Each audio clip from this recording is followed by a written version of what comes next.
Chapter 369. Young man, do you want to be a magical girl? No, Zhu Jin, do you want to be a magic troll? Trolls were actually quite adaptable. Apart from paladins, trolls could advance into almost any profession. Considering that trolls also had the bloodthirst talent of minor berserk, it was generally agreed that trolls should be hunters. Of course, for heroes, the definition of professions was very vague. Just like Zhu Jin, he was a warrior, but he had the agility of a thief. Now, with the infusion of power from the storm altar, Zhu Jin had awakened a new profession, druid. Roar dash, this was the roar of a giant bear. The image of a giant dark bear that was as large as a small hill appeared on Zhu Jin's back. All of the observing giant demons shuddered. Next, there was a clear cry of an eagle. The giant bear image turned into a giant eagle image with gray-brown feathers and a wingspan of over 100 meters. Zhu Jin greedily absorbed the energy of the world, but at this moment, Gul'dan's expression was not good. Zhu Jin's nature power was rejecting the darkness power from entering. Gul'dan could clearly feel that Zhu Jin was merging the darkness power into his berserk bloodline. Because of the boiling blood, it weakened the darkness power. The biggest problem was that the darkness power conflicted with Zhu Jin's awakened talent. If he forcefully injected the darkness power, Zhu Jin would explode and die. Orgrim was staring at Gul'dan. Zhu Jin's subordinates were also staring at Gul'dan. For power, Zhu Jin did not fear death. But could Gul'dan let Zhu Jin die now? They had not even fought a proper battle against the elves, and Zhu Jin, the only one who could control the trolls, was going to die. Regardless of whether Orgrim would let Gul'dan go, the other trolls would be the first to not let him go. The trolls might even fight with the beastmen right in front of the elves. That would not be worth it. Tisk. Gul'dan lightly spat, Nagudalokasaksi. He chanted an incantation, dispelling the darkness power on the runestone. Even though it was still the power of the demon that controlled the runestone, what was being transferred to Zhu Jin was the purer nature power. Zhu Jin's body stopped expanding. It had expanded to its limit, and the blood vessels that were about to explode finally had the space to shrink back. Zhu Jin's eyes suddenly widened, and a terrifying divine light burst out from his fierce and lifelike eyes. I feel power, the power of the great bear and the eagle. It is the power of the earth, it is the power of the sky. Zhu Jin's entire body was suddenly wrapped in green light. In just half a second, Zhu Jin had turned into a huge eagle. It flapped its gigantic wings that were more than 5 meters long on one side, stirring up more than 10 tornadoes on its wings, easily blowing away all the leaves on the towering trees on the periphery of the clearing. The bare tree trunks stood out in the lush and luxuriant forest in the summer. In the next moment, Zhu Jin's body began to shrink again. It wasn't that his power had weakened, but that his power had become more condensed. It was like a retracted fist. Only when it attacked would the effect be even more frightening. Walking down the altar with large strides, Zhu Jin appeared to be even more powerful and spirited. Walking proudly in front of Orgrim, Zhu Jin knelt down on one knee for the first time. Even though the posture was rather crude and unsightly, it was still a kneel. This symbolized the true acknowledgement and submission of the great demon to the orc tribe. Orgrim's chest heaved up and down rapidly. Why did he want to attack the elves from 1,000 miles away? Of course, he knew that the elves were also targets that the tribe had to conquer or destroy. After all, the elves hadn't officially joined the war yet. It wasn't wise to rashly let a powerful opponent join them. If there were additional allies that the orcs could easily accept, or even the loyalty of subordinate races, then it would be a good deal. Now, Orgrim's wait was finally here. Could. Orgrim hurriedly helped Zhu Jin up. I said that the orcs and great demons are brothers. Frustrated that the attributes of the storm altar had changed again, Gul'dan had Gujar destroy the rune lines on the runestone and abandon the altar. Deep into the night, not a single tribe was left. An altar that had lost its effectiveness was worthless. Just as the entire forest was shrouded in darkness, a few figures suddenly appeared near the altar. Despicable great demons. Despicable tribe, they actually destroyed the runestone. The one in front was Aurelia. As the eldest daughter of the Windrunner family and an elf who loved this land, she had always felt that it was her duty to protect it. She knelt down on one knee and inspected the runestone fragments around the altar, a pained expression on her face. The elves' safety barrier, a gigantic magical barrier that had been unbreakable for thousands of years, had been destroyed by Ghoul. Then just like that, Duque appeared beside Aurelia and gently pressed his hand on her shoulder. "Tomorrow morning, bring the broken runestone to the Silver Moon Council." Aurelia immediately interrupted Duque. "I'll go now. Let's see what those blind counselors have to say this time." The most famous Ranger General was filled with a towering rage. "There's no rush. Unless Silvery Moon City is directly attacked, it would be troublesome to summon the counselors in the middle of the night. It's tomorrow morning anyway." Duque easily pacified Aurelia. "Then what are we going to do tonight?" The one speaking was Windsor Windrunner, the third sister of the Windrunner generation. In the original history, she was already the youngest female member of the family. It was a pity that there was still Lilith who was standing beside him. She was the youngest of them all. "Did you think that my painstaking effort to get you to ambush Zhu Jin was a waste of effort?" At the mention of Zhu Jin, the four Windrunner sisters gritted their teeth in hatred. In Duke's original plan, it would be best if he could directly destroy Zhu Jin. As the most important link between the Beastmen and Great Demons, Chief Orgrim was the most difficult to kill. On the other hand, Zhu Jin was completely defenseless. The current Zhu Jin was no longer the Amani tribe chief who had awakened new powers and caused havoc in Zulun. Unfortunately, even if he found the four Windrunner sisters to work with him, he still could not take Zhu Jin's life. Duque's plan was always one ring after another. Knowing that Ghoul Dan had used the storm altar to strengthen a large number of ogres, Duque had an idea. After Zhu Jin suffered a setback, Zhu Jin would definitely seek greater power. However, Zhu Jin's attributes were incompatible with the storm altar. Chapter 370. In order to maintain control over the trolls, Great Chief Orgrim would definitely let Zhu Jin walk onto the altar, and he could not let Zhu Jin die on the altar. Now, Duque had made the right bet. Ghoul Dan had left early, leaving behind an altar that still had a lot of energy. While the runestone was still intact, Duque could not risk a group of elven girls going berserk and touch it. Furthermore, he did not have the skills to do so. When Ghoul Dan wanted to get the runestone, he did not have the ability to deal with a former demigod warlock, who was now a Breaking Dawn villain. Furthermore, Orgrim and the trolls' elites were all here. Just a few of them running over would be asking for death. Now, everything was different. Something stolen by an enemy would be taken by an ally. The rule of this world was that the ally was the new owner of the item. To return the item to its original owner, a corresponding price had to be paid. Even if the four Windrunner were here, they did not feel that Duque had done anything wrong. Duque bowed slightly, showing respect to one of the important figures behind him. "Archbishop Failuther, I'll have to trouble you." Ghoul Dan's sorcery was impossible to defend against. That unimaginable power was something that Duque did not want to touch unless he had no other choice. To purify evil, he needed professionals. For this, the prepared Duque had personally invited 2 gods from the Church of Holy Light, as well as a teleportation service. Archbishop Alonso's Fail smiled and nodded. "Let me see." A moment later, Alonso smiled. "The Ghoul Dan you speak of is indeed a very evil and powerful warlock. However, I discovered that he seemed to have some reservations and did not completely contaminate these runestones. The remaining curse is not too strong. I can get rid of it in a few minutes. Then I'll leave it to you, Archbishop. If possible, try not to cause too much of a commotion."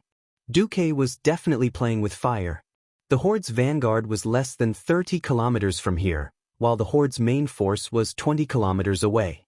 If he caused a commotion, the Horde's dragon knights would arrive in a moment. However, Duque had to seize the opportunity.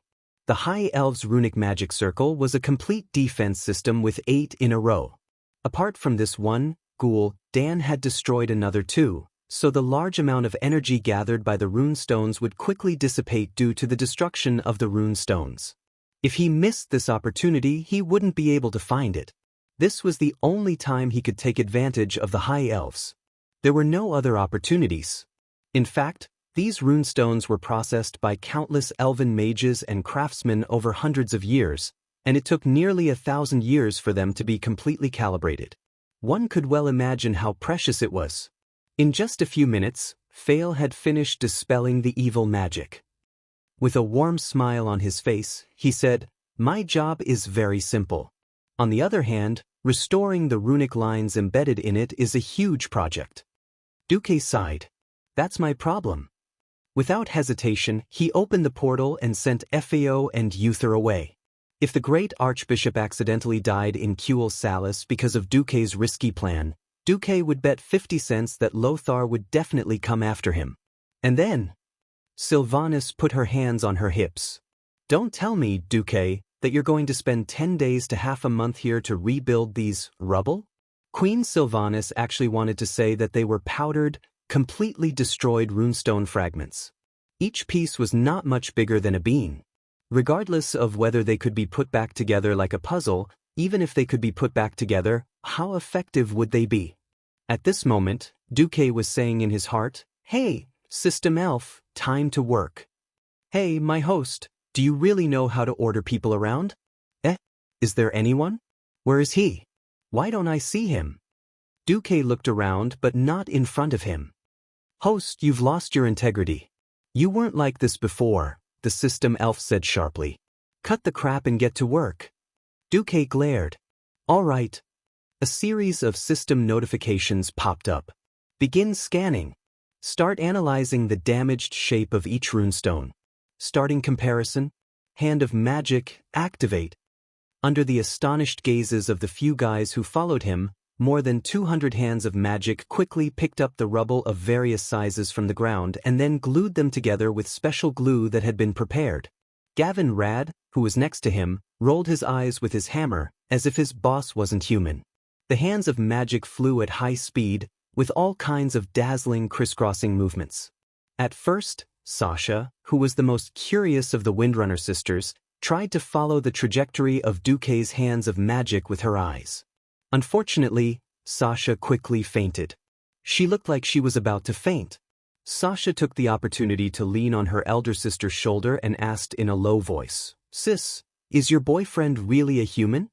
Aurelia's face was full of embarrassment. Boyfriend? Aurelia hadn't really thought about this word.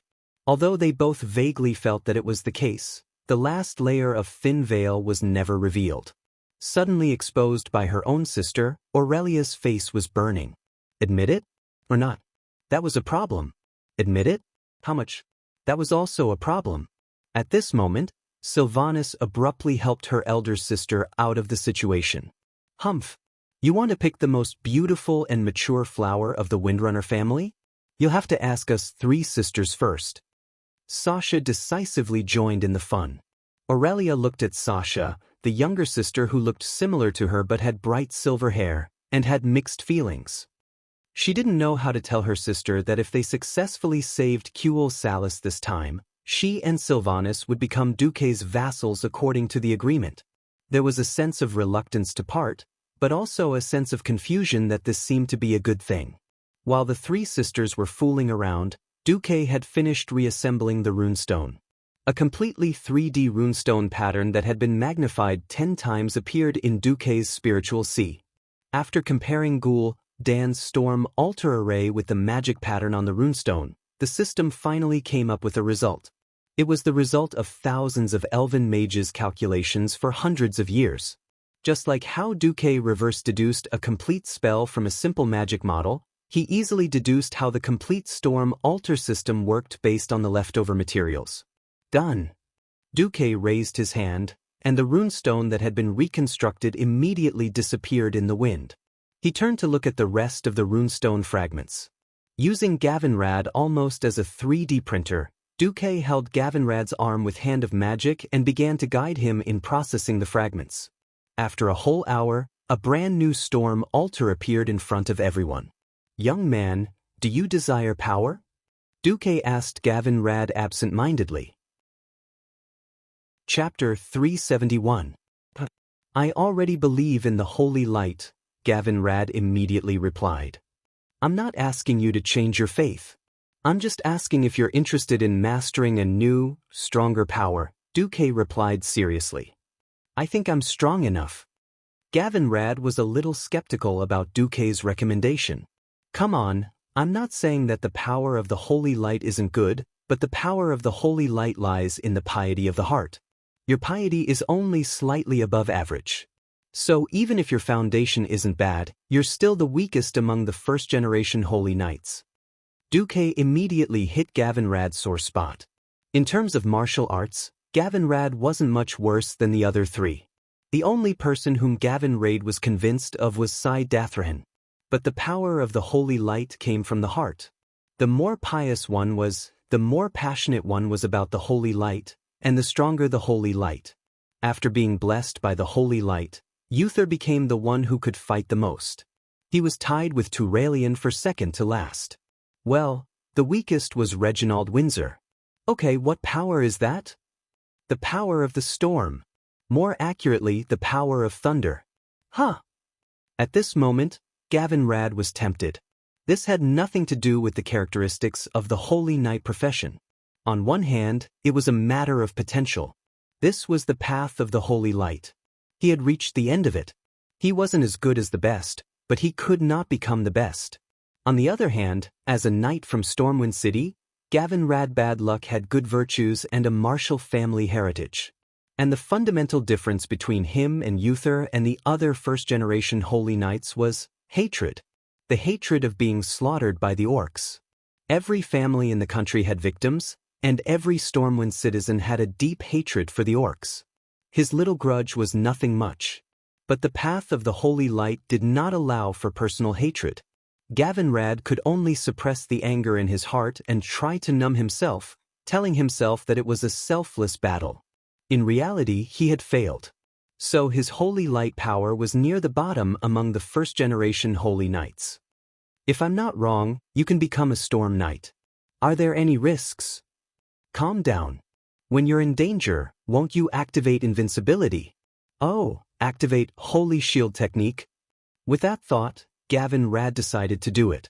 With the same trepidation as the ogre, Gavin Rad stood at the center of the altar. At this time, everyone was shocked to find that the altar was still in a state of being unable to be activated. According to the simplest estimation, it would take 5 pharaohs to activate. At this moment, Duque put on a magnificent performance. True mirror image, Duque's figure suddenly became blurry, and a blue Duque walked out from Duque's body. It was obvious that the one who walked out was a doppelganger. However, in less than a tenth of a second, the doppelganger that walked out of the doppelganger's body was quickly dyed with real colors, like a child playing a coloring game. In the blink of an eye, it was impossible to tell the difference between the doppelganger and the original Duque. 2 Duques came out, then 3 Duques. In the end, a total of 5 Duques walked out of the original body. Unlike the Orc Sword Saint's rigid mirror image, which had the exact same movements as the original body, Duque's doppelganger seemed to be completely independent of the original body. They took different steps, and Duque, who was walking to the furthest position, jogged over. The 2 further away were walking at a brisk pace, while Duke's avatar, who was closest to them, was practically crawling.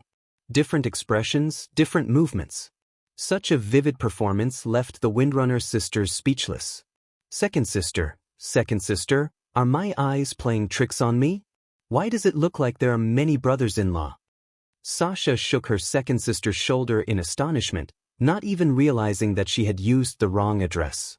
It was also Sylvanas' first time seeing this divine skill of Duque's. She tried her best to observe and spread out her senses, and only after a while did she realize the difference between the doppelganger and the original body. The doppelganger did not breathe and there was no smell. However, the doppelganger had a real body. She felt the air that the doppelganger created when it moved forward, forming a weak wind. Aurelia was dazzled, and very naturally, she remembered the first time she met Duque. It was a chance encounter, and she thought that she had met a ghost, but she found a magical mage seedling. And when Duque was killed for the second time, she happened to witness it. To be honest, she still had not figured out what happened back then. But now, she felt that most of her doubts were explained. Duque was definitely a super magic genius. Of course, no one knew that Duque had killed the chief of the Fireblade clan, Sword Saint Dar Triple Bloodblade, to get mirror image of truth. After everything was ready, the 5 doppelgangers of Duque began to cast spells at the same time under the control of the system elf. The principle was not much different from controlling Hand of Magic. In the eyes of others, it was cool. 5 doppelgangers that could chant different spells at the same time. With this talent, this magical method, the Windrunner sisters began to understand why Duque could rise so quickly in such a short time. It was almost the same as when Ghoul Dan activated the altar. But because the pollution of the altar had been dispelled by Archbishop Fail, the tornado in the sky was golden and white. The mighty power of the lightning in the sky was broken down into countless threads and entered Gavin Rad's body, modifying the body of the first holy knight who was killed by Arthes in history. Lightning flashed and thunder roared. Such a large-scale phenomenon could not be hidden from anyone. 40 kilometers away, Ghoul Dan, who was breaking the second runestone defense line in the Long Song Forest, was suddenly alarmed. Someone actually restored the storm altar?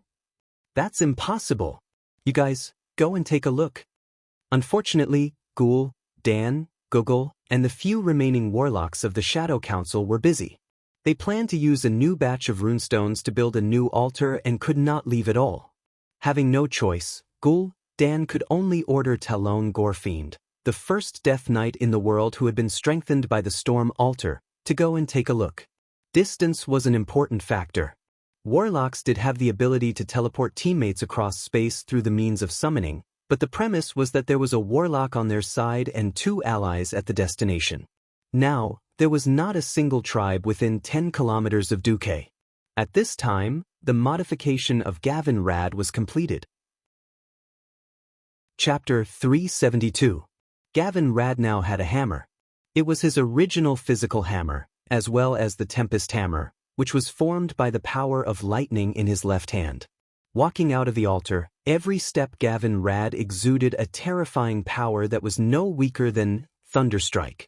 With his feet as the center, large amounts of lightning spread out from the cracked ground. Tiny pieces of earth floated into the sky, ignoring gravity, but were turned into dust by the lightning that Gavin Rad released in midair. Gavin Rad was full of style now. This aura was no weaker than that of the Burning Legion's boss. Even if someone told Duque that Gavin Rad Misfortune was the real boss behind the scenes. If Duke didn't know what was going on, he would definitely believe 80% of it. Unfortunately, Gavin Rad's own words revealed the secret. Perhaps the iron rule of not being cool for 3 seconds worked. Gavin Rad actually asked, Boss Duque, will I electrocute my wife when I marry her in the future? The Windrunner sisters almost fell off the tree. Annoyed, Duque rolled his eyes. Idiot, can't you learn how to control your power? If that really happens, you can just marry a female holy knight. She won't die from electrocution. Duque didn't finish his sentence. If you're so stupid that you can't control your power, then when you do the life inheritance ritual with your wife, you can bathe her in holy light. Young man, it's a good thing to be full screen censored in battle. Duke didn't bother with Gavin Rad anymore and sent him to watch over the place. Time is limited. Which Windrunner wants to be the next to obtain power? Ghoul, Dan has already destroyed the runestone's energy field. In another half a day, the energy will dissipate without use. Also, this is the power passed down by the High Elves for thousands of years. The 4 Windstalker sisters looked at each other, none of them able to move their feet. Duke's next sentence caused the 2 sisters to be unable to remain calm. This is the Storm Altar. An altar that can awaken the power of those with suitable attributes. There are only 3 types of awakenings: thunder, fire, and wind. The power of the wind. This was a temptation that no Windrunner could resist. Once upon a time, the Windrunner were proud of their unparalleled archery skills. In their hearts, there was nothing that they could not kill with a single arrow. Unfortunately, more and more powerful monsters overturned their thoughts. A Death Knight who wouldn't necessarily, even if his head was pierced through. An ogre with 2 heads and 3 hearts. According to Duque, in the Draenor world where the orcs were originally from, there was a powerful creature that ruled over the ogres. Their name was Galin. These terrifying creatures usually had a height of more than 10 meters, a huge body, and unparalleled brute force. In the coming days, they were likely to become the orcs' tools of war. They couldn't imagine the terrifying behemoth rampaging through the elven battle formation. Improving himself was already an urgent need. In addition, it was the power of the wind. The Windrunner's prime power. There was no way to refuse. As the eldest sister, Aurelia was the first to stand up. Duque, is this power safe? Duque sighed. This is the power left behind by your high elf ancestors. It has even been purified by the holy light. Alright, I'll go first. When I'm sure it's safe, I'll let you guys come too. Aurelia's beautiful figure stood in the center of the altar. Duque quickly began to cast the spell. After a short spell, there was no terrifying lightning and thunder like when Gavin Rad was awakened. Instead, a gentle whirlwind appeared around Aurelia. It was gentle and soft, like a mother caressing her child and murmuring a nursery rhyme in her ear. The feeling of the breeze caressing their faces was very comfortable. It was so comfortable that everyone present felt like falling asleep. Everyone heard the sound of the wind. Puff, puff, puff. It was the pulse of the earth and the breath of the sky. Gently opening her arms, Aurelia let her whole body bathe in the wind. In the wind, there was the scent of grass, the fragrance of the earth, and the unique fragrance of the forest. Listening to the sound of the wind and receiving its teachings, Aurelia was in a trance, as if she was intoxicated. The rapid energy reaction on the altar gradually subsided. The three Windrunner sisters watched their eldest sister, who was sitting down in the middle of the altar, and their hearts tightened. The most rebellious and easily agitated Servanas stared at Duque. Duque made an okay gesture, but then realized that they didn't understand, so he gave a thumbs up. Even though they were relieved, the three Windrunner sisters still stared at their eldest sister nervously. Suddenly, Aurelia, who had her eyes closed, stood up. She took out her longbow and pulled the bowstring, but she didn't nock an arrow. Shooting without a bowstring was the foundation of archery. What was their eldest sister doing? Aurelia's next action told everyone the answer. She shot an arrow. When she pulled the bowstring into the shape of a full moon, a gust of wind blew around the altar. The storm was gathering, obeying Aurelia Windrunner's request, voluntarily forming a wind arrow in less than half a second. This wasn't an illusion. The three Windrunner sisters saw the scene where the arrow should have been knocked change. Under normal circumstances, such a scene would only occur when the high temperature caused the water vapor on the ground to evaporate, distorting the light. Now, it appeared in Aurelia's hands. As the two tender fingers loosened, the sound of the bowstring vibrating suddenly rang out.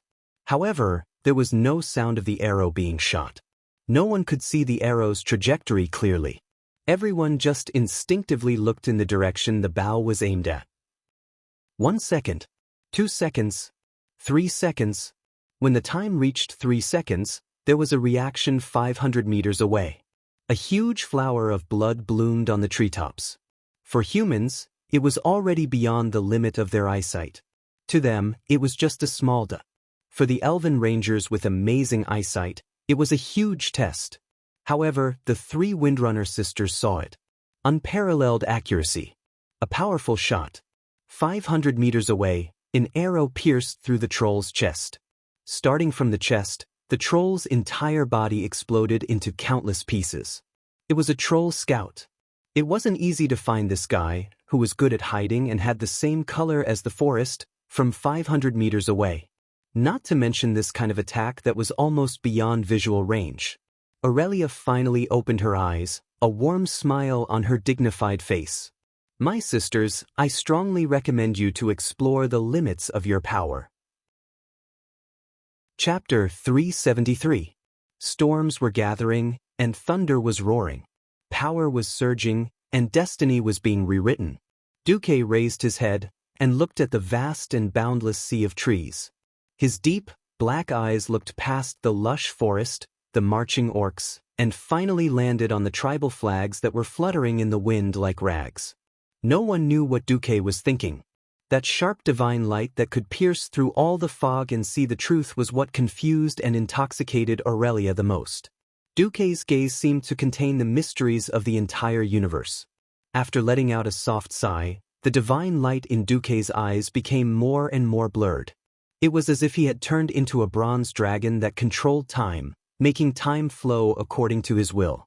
It was as if he could see the torrent of history rolling forward according to its original direction, crushing all the hard work he had done. It shackled him with the shackles of time and space, allowing history to return to the path he was familiar with. The mysterious and unfathomable river of destiny seemed to have secretly merged with every river and sea in Azeroth, coiling around every mountain, plain, and continent. The future was like a layer of fog that could never be dispelled, shrouding the entire Alliance, and even the entire Azeroth. Duque didn't know how much his hard work could change the future. He could imagine that the current 79% accuracy rate would make the originally fixed future even more fragmented and unpredictable because of his hard work. To make up for those who have passed away, and the regrets that I thought were irreversible, everything is worth it, Duque muttered softly. In the past hour, the people around Duque all received unexpected benefits. Lightning! Sylvanas shouted, and surging waves of lightning gathered in her palm, turning into lightning arrows that contained great power. The lightning that circled around her made her look like a goddess of lightning that stood above the 9 heavens. Wind soaring! Vanessa had also awakened the power of the wind. Although she couldn't compare to her sister Aurelia in terms of quality and quantity, she was exceptionally light. It wasn't hard to imagine that Vanessa would have an absolute advantage in terms of speed. Eagle Eye. Lilith was a little puzzled. She had awakened this scouting ability. It didn't feel like it had much to do with the wind, and there was almost no increase in combat power. Wind release. Vanessa waved her 2 daggers agilely in the air. The graceful twirls in the air made people wonder if she had already overcome gravity. Ice mist. After dispelling the influence of the wind, Ilicia easily condensed a cold mist in the air and enveloped herself. When the people around her finished upgrading, they all turned to look at Duque. Dooku, even though the horde is almost here, we can help you hold them off for at least 10 minutes. If there's anything else you can get, just do it. Illyria's encouragement came from the wind. The other 3 Windrunner sisters nodded in unison. Duke smiled. He first opened a portal and sent Ilicia and Vanessa, the 2 weaker ones, back. He then stood on the storm altar. After standing on it, Duque couldn't help but laugh. Once upon a time, he had been worried about the gains and losses of even the most basic level 1 fireball spell. Now that he was faced with an unknown power, Duque was surprised to find that he didn't seem to have much hope or fear for the final outcome. Perhaps it was because he had changed from a simple transmigrator to a university. After experiencing numerous challenges and hardships, he had completely matured. He had worried countless times that if history had changed drastically, he would lose his judgment of the future. But after ascending to a high position and commanding the Alliance's army to victory time and time again, his heart was becoming more determined. He began to have confidence and was no longer afraid of failure or setbacks. Thinking about the forces that would invade Azeroth in the future and the terrifying monsters that could easily be as tall as a 10-story building, he was originally a little afraid. But now, the results of his hard work were turning into a source of confidence. The power of magic, the power of power, the support of friends and subordinates.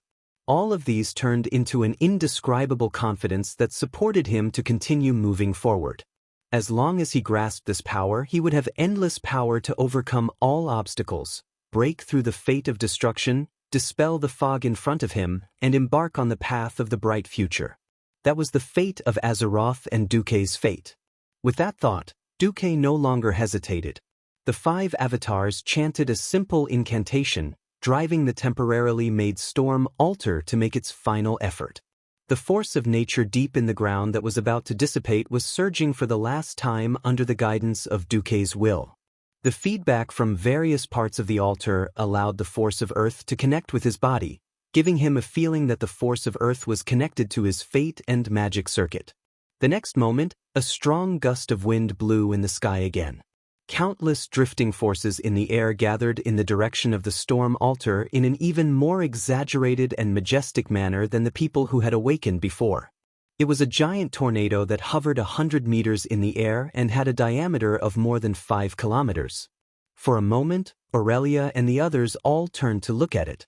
Countless long purple-blue lightning bolts were twisting in the air above the storm altar like spiritual snakes. The high-energy lightning chains disintegrated and filtered all impurities, making the wind blowing on the altar extremely cool and clean. The cool breeze wrapped around Duque's limbs and blew away all the dirt on Duque's body. The lightning came to Duque's head and turned into countless tiny harmless electric currents that entered Duque's shoulders and flowed throughout Duque's body. The strange feeling of the lightning entering his body was not the numbing feeling of destruction that he had imagined. Instead, it was a little strange. In the slightly numb feeling, Duque felt that his body was becoming more and more resilient under the stimulation of the electric currents. And the special understanding of wind, lightning, and fire began to spread to the depths of his soul. This was not an empty experience that came through incantations or spells. This was the most direct and unobstructed contact with the force of nature. It was precisely because of this rare experience that he had rooted in the deepest part of his heart that the power of his magic would definitely reach a higher level. In Duque's vision, the emerald green system notification was jumping wildly along with the surging storm power in the air. Congratulations, host, you have mastered the power of wind and lightning. You have comprehended and mastered the special improved spell, Thunder Spear. You have mastered the thunderstorm wall. You have mastered the electric shield. Chapter 374. There was nothing much to say about the scene of Duque leading everyone to retreat.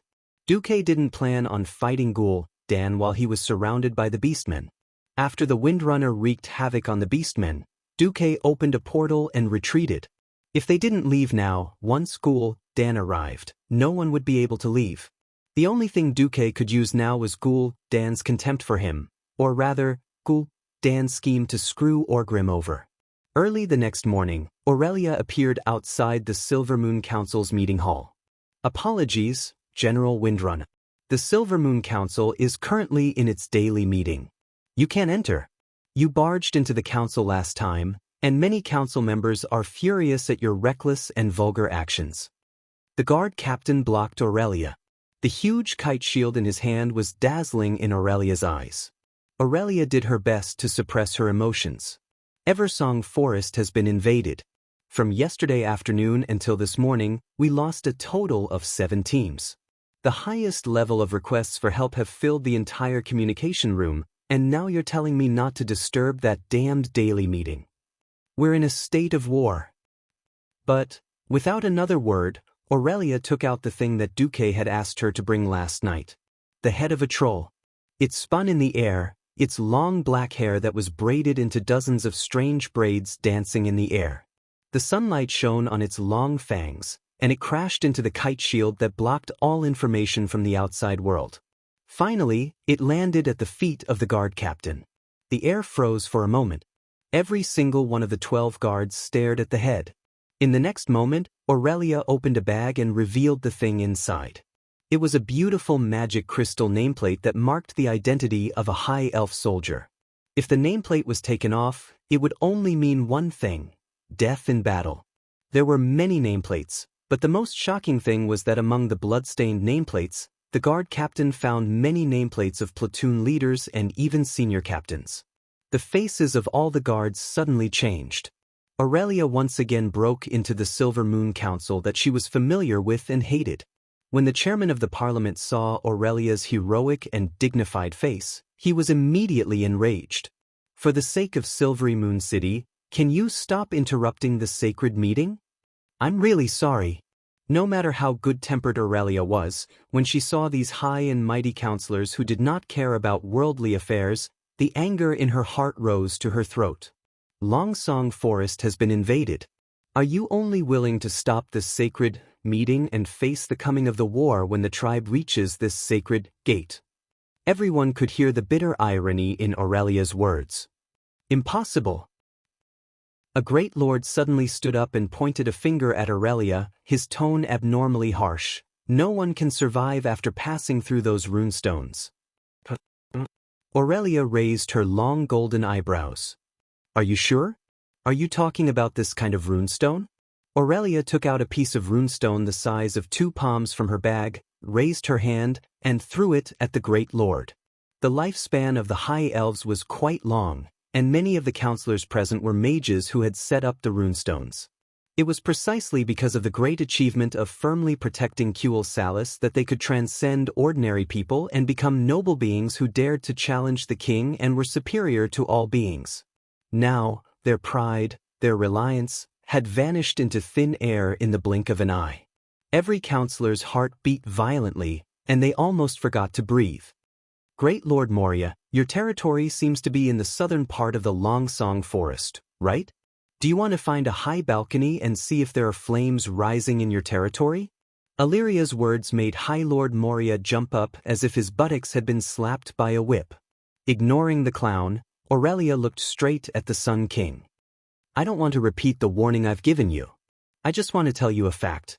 There is no doubt that the trolls have entered our forest, trampled our land, and slaughtered our people. The orcs that I've mentioned are now following them. They don't have the agility and stealth of the trolls, but they have strong bodies and their numbers are like locusts. They are planning to destroy our home together with the trolls. Aurelia panted heavily, and her chest rose and fell rapidly. The whole hall was very, very quiet, and only her heavy breathing could be heard.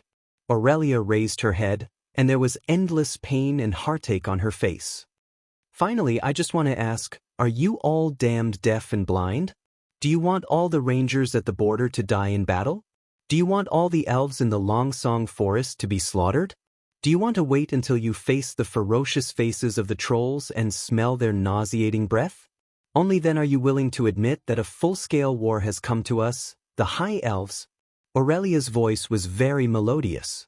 As she pleaded, she opened the blood-stained bag again, and countless nameplates fell out and fell on the shiny white tiles, making clanking sounds. Whether it was the king, the speaker, or the counselors, the pupils of all the elves suddenly shrank, and they stared at the nameplates for a long time, speechless. They looked at the fresh troll head presented by the guard captain. The Sun King, a Nastrian Sunstrider, burst out with a loud roar. Damn, this time, the Sun King's outburst was not because of Aurelia. The Elven King slapped the troll's head hard, and it flew into the air. The head did not have a chance to fall to the ground, because in mid-air, it had been instantly incinerated by the Sun King's destructive flames. The high-temperature embers scattered on the floor of the Silvermoon Council's meeting hall. The Sun King furrowed his brows, and his eyes that were muddy most of the time became as sharp as a sword. The trolls dare to invade our home? Anastrian was completely enraged. They dare to do this? He looked up, and his expression was like that of a furious brown bear. We will let them use their lives and blood to wash away their sins. Gather our warriors, gather our rangers, we will launch an all-out attack on the trolls, drive them out of our forest, and use their heads to build our new border. Chapter 375. Although Aurelia was happy to see her king finally become determined, she had to remind the Sun King, the trolls are not everything. The threat of the horde is the most important. Fortunately, I brought powerful reinforcements. Duke Marcus of Stormwind City and his 30,000 private soldiers. Unexpectedly, the Sun King refused. No, I don't need human help. The High Elves can deal with the invaders themselves. Summon my son. Aurelia instinctively felt that something was wrong. The elves were too arrogant and isolated. They thought that they were the source of the world's civilization. They thought that humans were just picking up the magic left behind by the elves. They thought that the mechanical creations of the dwarves and gnomes were evil. Thousands of years of isolation had not brought the elves anything other than the arrogance of the High Elves. No, perhaps there was. It was depravity. Thinking back to 3,000 years ago, a Nastrian had almost been forced to abdicate by the Silver Moon Council. The reason was that a Nastrian had taught the humans too much magic. Aurelia shouted for her king to pay attention to the orcs.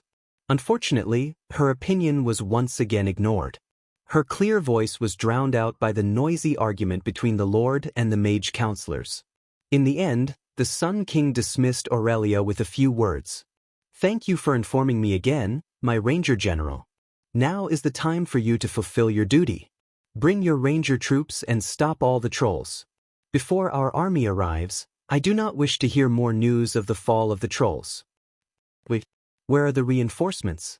Our losses are already very severe. More than half of the troops have been crippled, and we have less than half of our full strength." Aurelia tried to argue. "There are no reinforcements.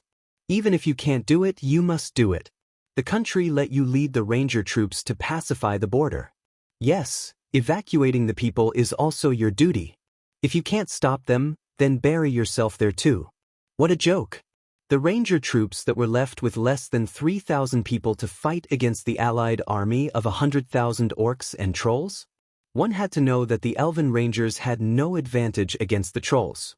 The current situation was that they couldn't even stop the trolls, and they still had to evacuate the civilians.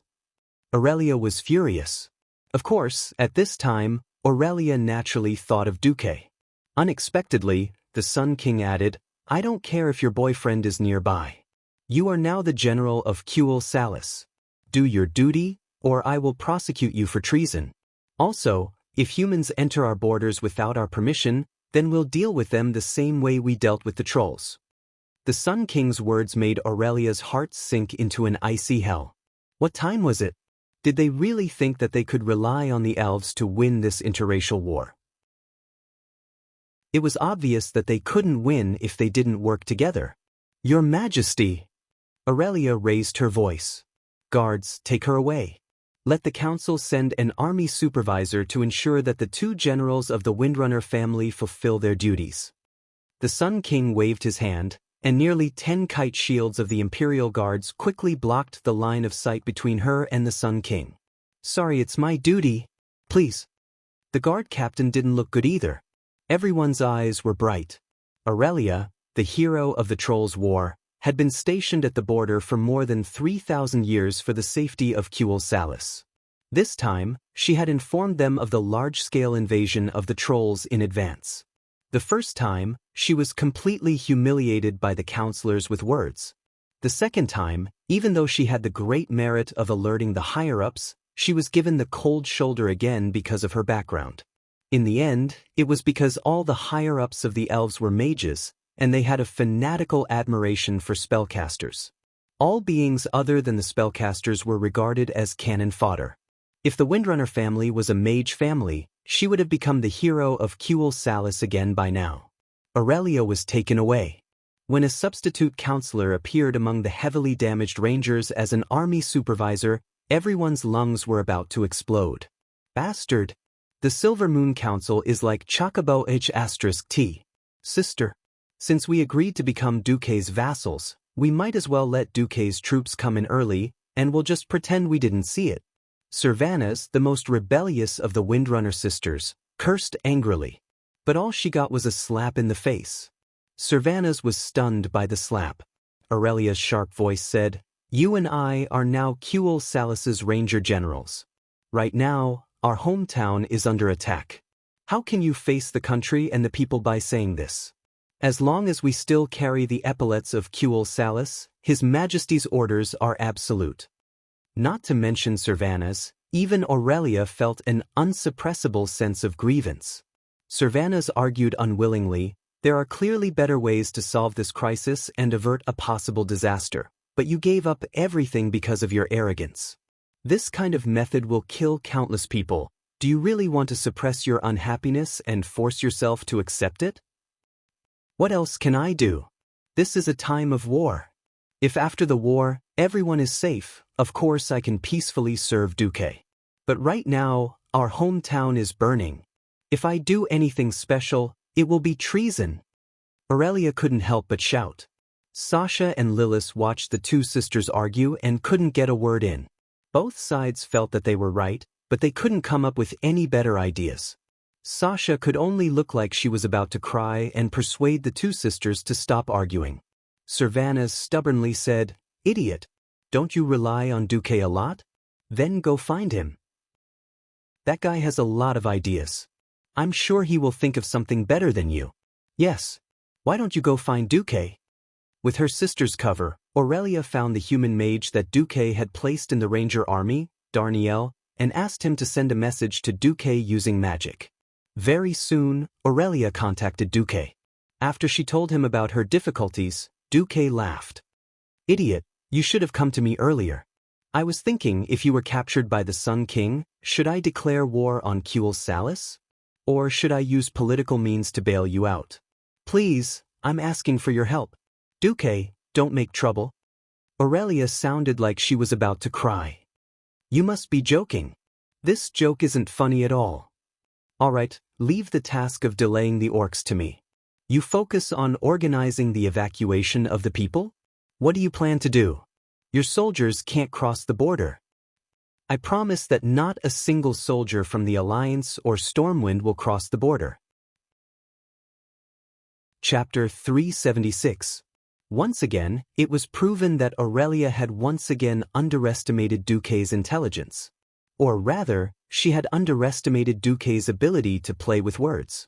On this day, more than 5,000 goblin spirit robots strode across the Salis border, which was no longer under the control of the elves. The Windrunner sisters were dumbfounded. They were completely dumbfounded. This is possible? Aurelia looked at Duque on the other side of the border. Why not? Duque put his hands on his hips. Is it wrong for a toy to accidentally cross the border? Furthermore, which eye of yours saw that these are mine? These are clearly elven products. Aurelia rolled her eyes at Duque flirtatiously. Her expression was truly complicated. She was gratified, but also did not know whether to laugh or cry. In theory, these goblins belonged to the elves. But did he not see the words Salis 10,086 border guard written in the human language on the outer shell of the goblin's armor? Of course, the elves would not have such a terrible designation, nor would they use a language other than the High Elves' language. They would also not have these gnome-style robots that would affect the appearance of the elves. Silvermoon City also had battle puppets, but those magic puppets were all round and curvaceous. They were obviously arcane style. In any case, not a single human soldier had crossed the border. In order to avoid suspicion, Duque had even transferred Darnielle back. A perfect game of words. Duque naturally would not do such a thing for the T Sun King. He only did it for the Windrunner sisters. More accurately, it was for Aurelia. Aurelia was very clear what Duque had paid for this. Duque had set up a fully automated robot production line in Karazhan. Naturally, Khadgar would help Duque with the work. To transport so many goods over, Duque had to do it himself. Duque was still not strong enough. He could only transport no more than 1 ton of people or goods at a time. Even so, Duque was exhausted. He was like a dead dog for the whole day. However, it was enough to receive a grateful look from Aurelia. He had to fight in the horde, and he had to pick up girls along the way. Nothing could be more perfect than that. On this day, the giant demon army, which had originally had an overwhelming advantage, ran into a huge problem. Because of Yao Yao Ling. Most of the giant demons that had been tricked by Yao Yao had died. The tribe was indeed annoyed by the warning function of the demon spirits. No one had expected that the combined power of the Yao Yao spirit and the Elven Ranger would be so amazing. Those seemingly silly mechanical creations wandered aimlessly in the Long Song forest. However, a high-speed paint arrow would suddenly shoot out from the Yao Yao spirit and hit a giant demon that was hiding on the tree. In a jungle battle, under the premise that both sides wanted to kill the other, the most important thing was to discover the other side first. In previous battles, concealment and enemy detection techniques were the most important. Observation, judgment, and experience were all indispensable. Any miscalculation would result in death. The appearance of the Yao Yao spirit completely broke this balance. First of all, the Yao Yao spirit was not afraid of death. It was a mechanical creation, and if it was destroyed, it could be dragged away. It was impossible to repair it on the spot. Duque ran back to Karazhan overnight to practice engineering, and all he could do was fiddle with a mobile version of the waste recycling robot 74A. This thing would automatically find the dead Yao Yao spirit robots in the forest, recycle their wreckage, and decompose them into the necessary engineering parts. Without any worries, the Yao Yao spirit naturally went to seek death. The Elven Ranger squad followed far behind, and the Yao Yao spirit boldly opened the way. For example, this time, the Yao Yao spirit suddenly shouted, "Help! There's a pervert!" After splashing paint on a certain troll on the tree, the troll himself was hit by a flying axe and died immediately. Its sacrifice was worth it. In the next second, the giant demon was shot in the head by the Elven Ranger who followed. The Rangers were embarrassed, but it was undeniable that the Yao Yao spirit's reconnaissance was very good. They concluded a pattern that they didn't know whether to laugh or cry. There's a pervert. There was a giant demon. There are a few perverts. There were no more than 5 giant demons. So many perverts. That was about 10. No, there are too many perverts. I have to give up on healing. This meant that there were more than 50 giant demons, and the Rangers had to retreat immediately.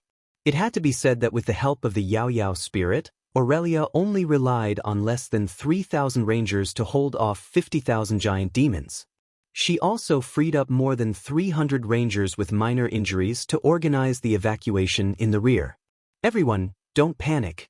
Hold on, Silver Moon's reinforcements will arrive soon. In order to calm the people, Aurelia had to say some nonsense that she didn't even believe herself. How could Silver Moon's reinforcements arrive so quickly? Unless a Nastrian was willing to send out Silver Moon's regular army, it would take at least 3 days to gather the troops. But would the Horde give her 3 days? It was also that night that the Horde's main force arrived.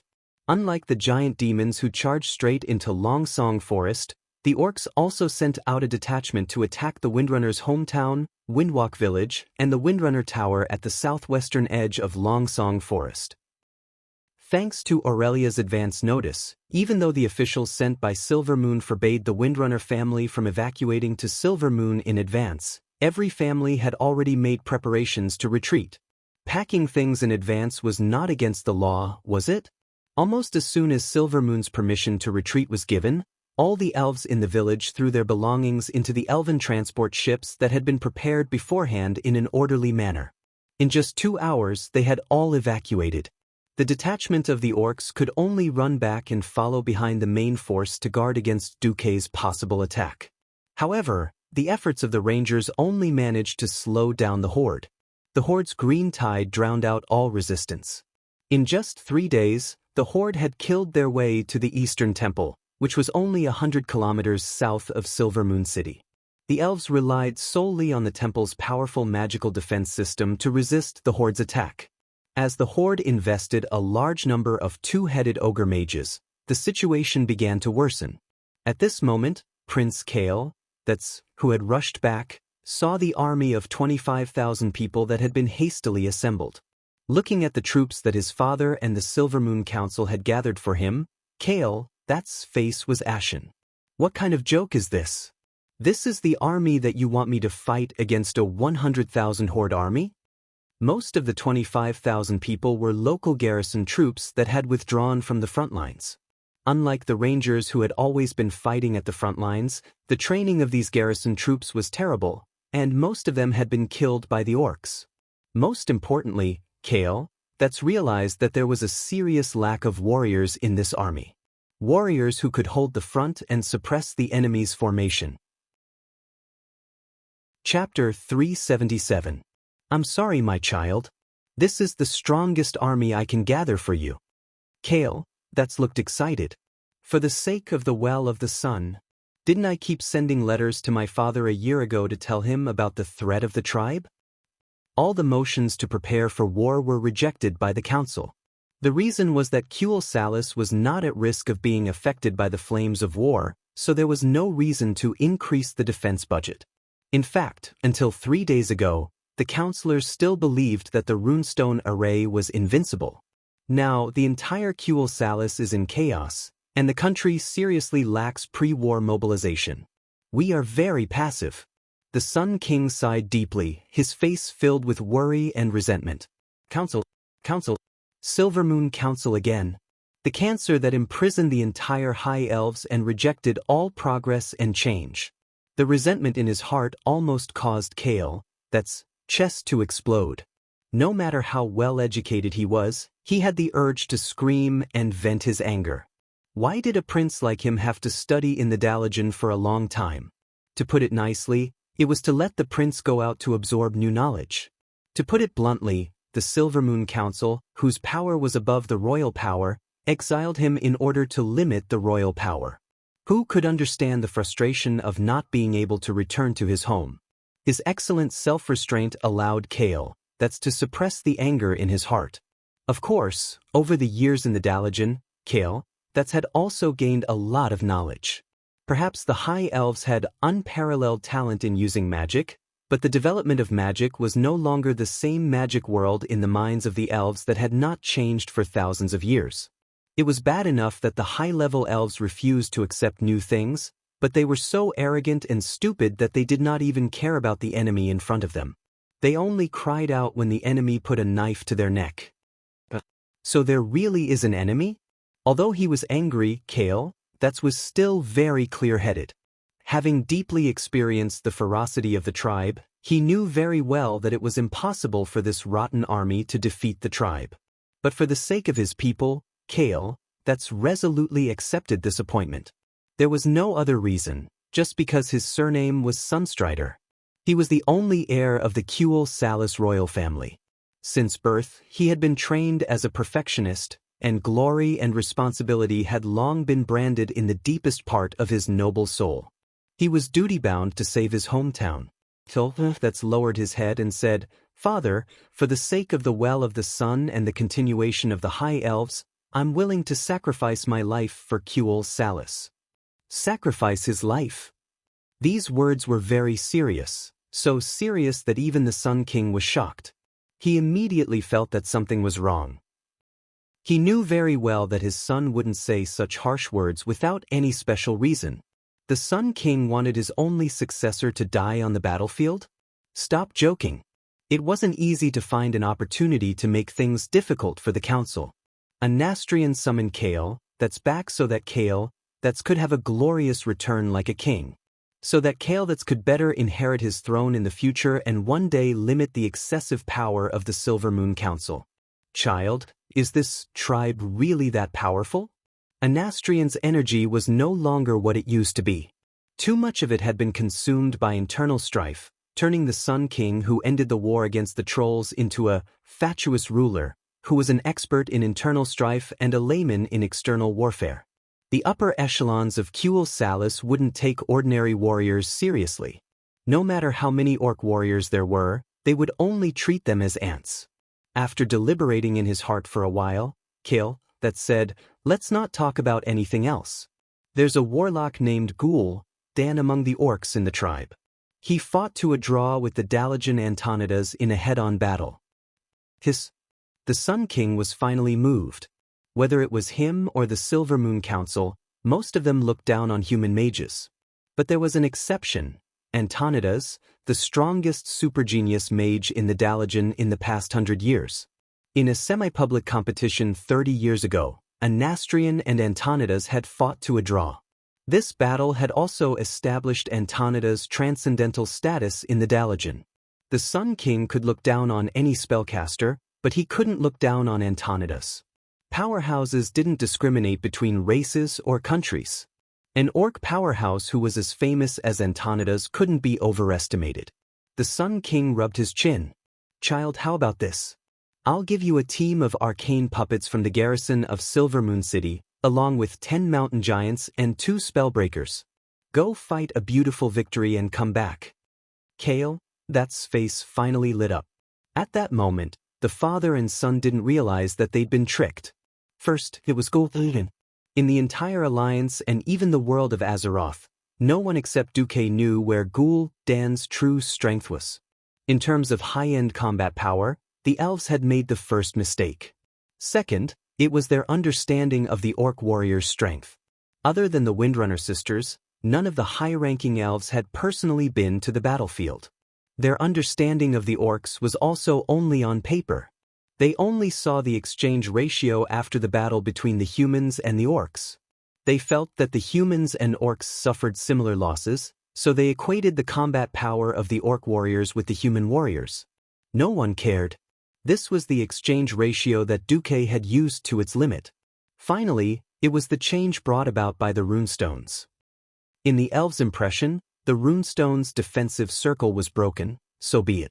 No one could understand how much the storm altar, which was made of rune stones, could improve the tribe. Now that all the ogres in the tribe had become two-headed, the physical qualities of the ogres were considered high on this planet.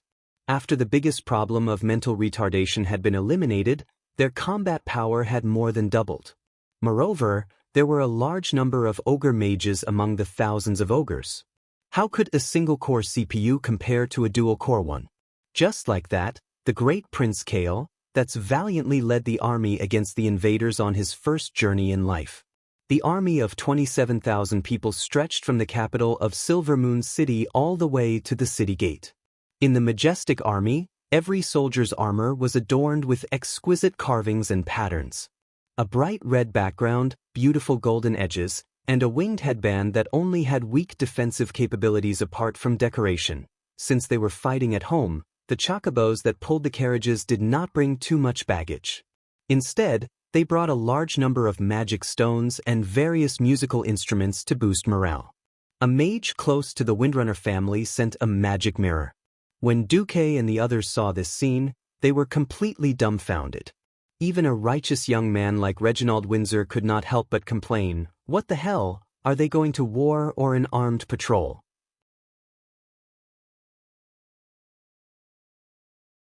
Chapter 378. In every war, there would be all sorts of strange things, be it inventions, tactics, or something else. A country with enough strategic depth could rely on its vast territory to fight and retreat, giving the rear enough time to react and grow, accumulating strength for a future counterattack. Small countries.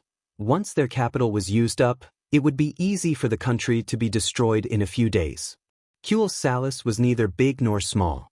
In terms of land area, its actual territory was about Eversong Forest and half of the Land of the Ghost in the future. At most, it was a third of the size of Lordaeron. In the Land of the Ghost, the other half was the Trolls' territory, which was controlled by Zwaman's Amani troll clan. Their territory clearly did not have any strategic depth, but they still rejected the humans' help and played the tactic of adding fuel to the fire. Duque did not know what to say about this. Rubbing his brow, Duque whispered, "It's good to let Aurelia give up." With that, Duque conveyed his analysis to Aurelia. Aurelia immediately rushed to Kale, that sighed as if her butt was on fire. "Your Highness, are you planning to let the army fight the horde on the plains?" Aurelia was someone who knew how to use troops. With so many burly arcane constructs and the even larger mountain giants, it was impossible for them to fight in the forest. "What's the problem, General Windrunner?" "General Windwalker." Kale, that's revealed a gentle and refined smile. "Your Highness, we can't fight the horde head-on. The High Elves lack enough vanguards. The arcane constructs are not bad, and the mountain giants are also very powerful. But they are too few in number. Once the vanguard is defeated, all the mages and rangers in the rear will be hunted down by the horde like ducks." Aurelia argued.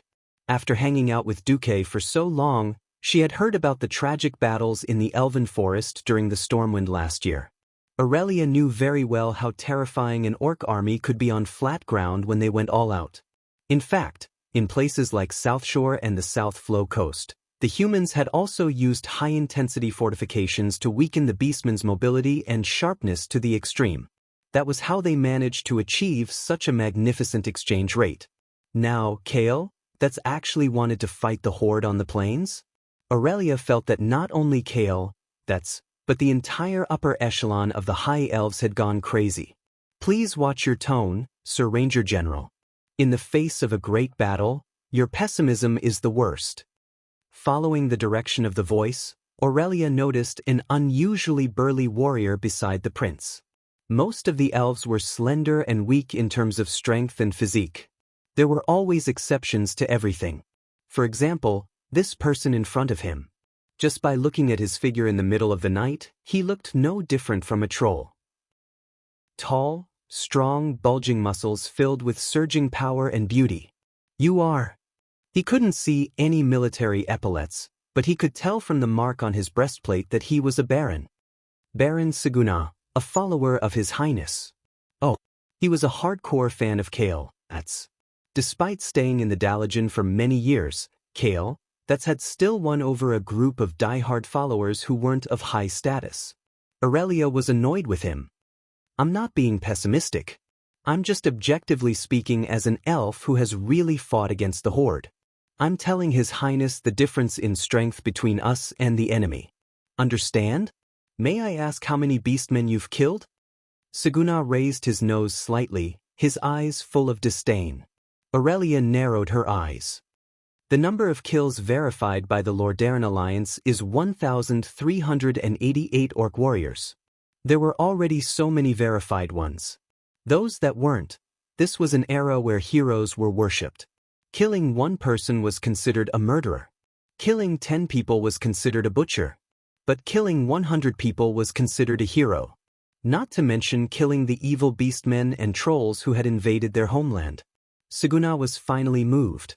Only now did he remember that this noble and wild female ranger standing in front of him was a very famous hero since the Troll War. At this moment, Kale, that's helped his people out. He pondered for a moment. I understand your concerns, General. Let's do it this way. The plan for the decisive battle remains the same, but the location of the decisive battle will be the plains south of the Eastern Temple. I'll have to trouble the Windrunner's ranger to cover it. Kale, that's pointed to the Windrunner's defensive area, which happened to be the Eastern Temple. It had to be said that after being suppressed by the Council for so many years, the most important skill Kale had learned was compromise. Perhaps this would put him further and further away from the realm of heroes, but it was undoubtedly in line with the national conditions of the upper echelons of Kuel Salis. A qualified and mellow politician would undoubtedly be better off than an upright and outspoken hero.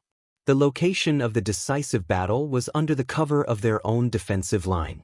Even if there was a so-called in case, the army could retreat under the cover of the relatively complete magic defense system of the Holy Temple. Aurelia trembled all over, but in the end, she didn't argue any further. Kale, had already given in, at least avoiding the worst outcome. No one could find fault with the decision to withdraw the ranger team, which had suffered the most losses since the start of the war, to the second line. Listening to the surrounding lackeys of the prince flatter her with, "His Highness is wise," Aurelia felt as disgusted as if she had swallowed a fly. She saluted and left.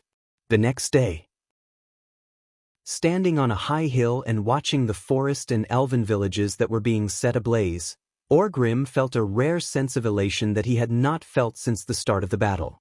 The scouts have reported that the Long-Ears are foolish enough to fight us on the plains? He asked his aide. Is that true? Zulud, the chief of the Dragonroar tribe, nodded. That's right. They probably believe that before we defeat their vanguard, they can use their damned magic to destroy us. Orgrim sneered. All right, the great orc warriors shouldn't waste their energy on the enemy's magic. Especially when there's a choice, let Gul'dan's new toy go first. The second battle of the Dark Portal, a completely different battle of Kuel Salis, officially began on the 2nd of June. Hoot hoot hoot hoot. The distinctive horn of the High Elves sounded. The horns of the Horde were usually rough and bold, while the horns of the Alliance were majestic and heroic. While the horns of the Elven Alliance were king, the horns of the Elven Alliance were completely used as trumpets. There were even buttons on the trumpets that could be played with cadence. The Elven army, which the royal Sunstrider family had high hopes for, walked out of a lush green forest. The entire enemy's formation was presented in front of these elves who hadn't fought for nearly 3,000 years. The elves sneered. The Horde's formation was too scattered, like a group of beggars gathered together. Chapter 379. There were all kinds of equipment on the tribe's side. Warhammers made of stone, spears made of sharpened tree branches, armor made of animal hides that were pieced together from tree branches, and fresh catapults. At first glance, One would think that their opponent was an uncivilized savage tribe. The trolls on the flanks of the orcs were still the same as they were thousands of years ago. The spears were all made out of sharp stones. While they were quite dangerous to the almost unarmored rangers, they were completely useless against the heavily armored elven infantry and arcane constructs. The elven soldiers' initial nervousness disappeared when they saw the scene in front of them, followed by soft laughter. I thought it was some amazing intelligent race that could break through our defense with runes. The rangers at the border are also useless. They actually lost all their dignity to these fellows, sending out dozens of letters for help in a day. The soldiers' laughter drifted into the ears of the rangers stationed at the eastern defense line of the temple. Every elf ranger was furious. The 4 Windrunner sisters stood in different postures. Aurelia stood proudly against the wind like a pine tree. She was expressionless, but anyone could see the pain in her eyes. Servanas crossed his arms and leaned against the shadow of a pillar in the temple. He had his back to the battlefield, and a bone-chilling smile appeared at the corner of his mouth. Sasha, who was supposed to be the most lively, hugged her knees and sat on the stairs of the temple, not saying a word. Lilith, on the other hand, covered her forehead with her right palm and looked into the distance. Big sister, it's the trash in front, and the elites of the Blackrock tribe at the back. There seems to be a special fog spell at the back. Duque was right again. Aurelia, the great hero of the Troll War, mumbled to herself in a daze. Soon, her green eyes regained their vigor. As long as Duque is here, the High Elves will not perish. Then she raised her voice and shouted, Hageron! 2 elven rangers immediately walked behind Aurelia. Hageron Bright Wing reporting. Lorthma Theron reporting. Aurelia turned around. Is everything ready? The 2 ranger captains were a little hesitant. After a short moment of shock, they replied in unison, We're ready. That's good. Aurelia nodded.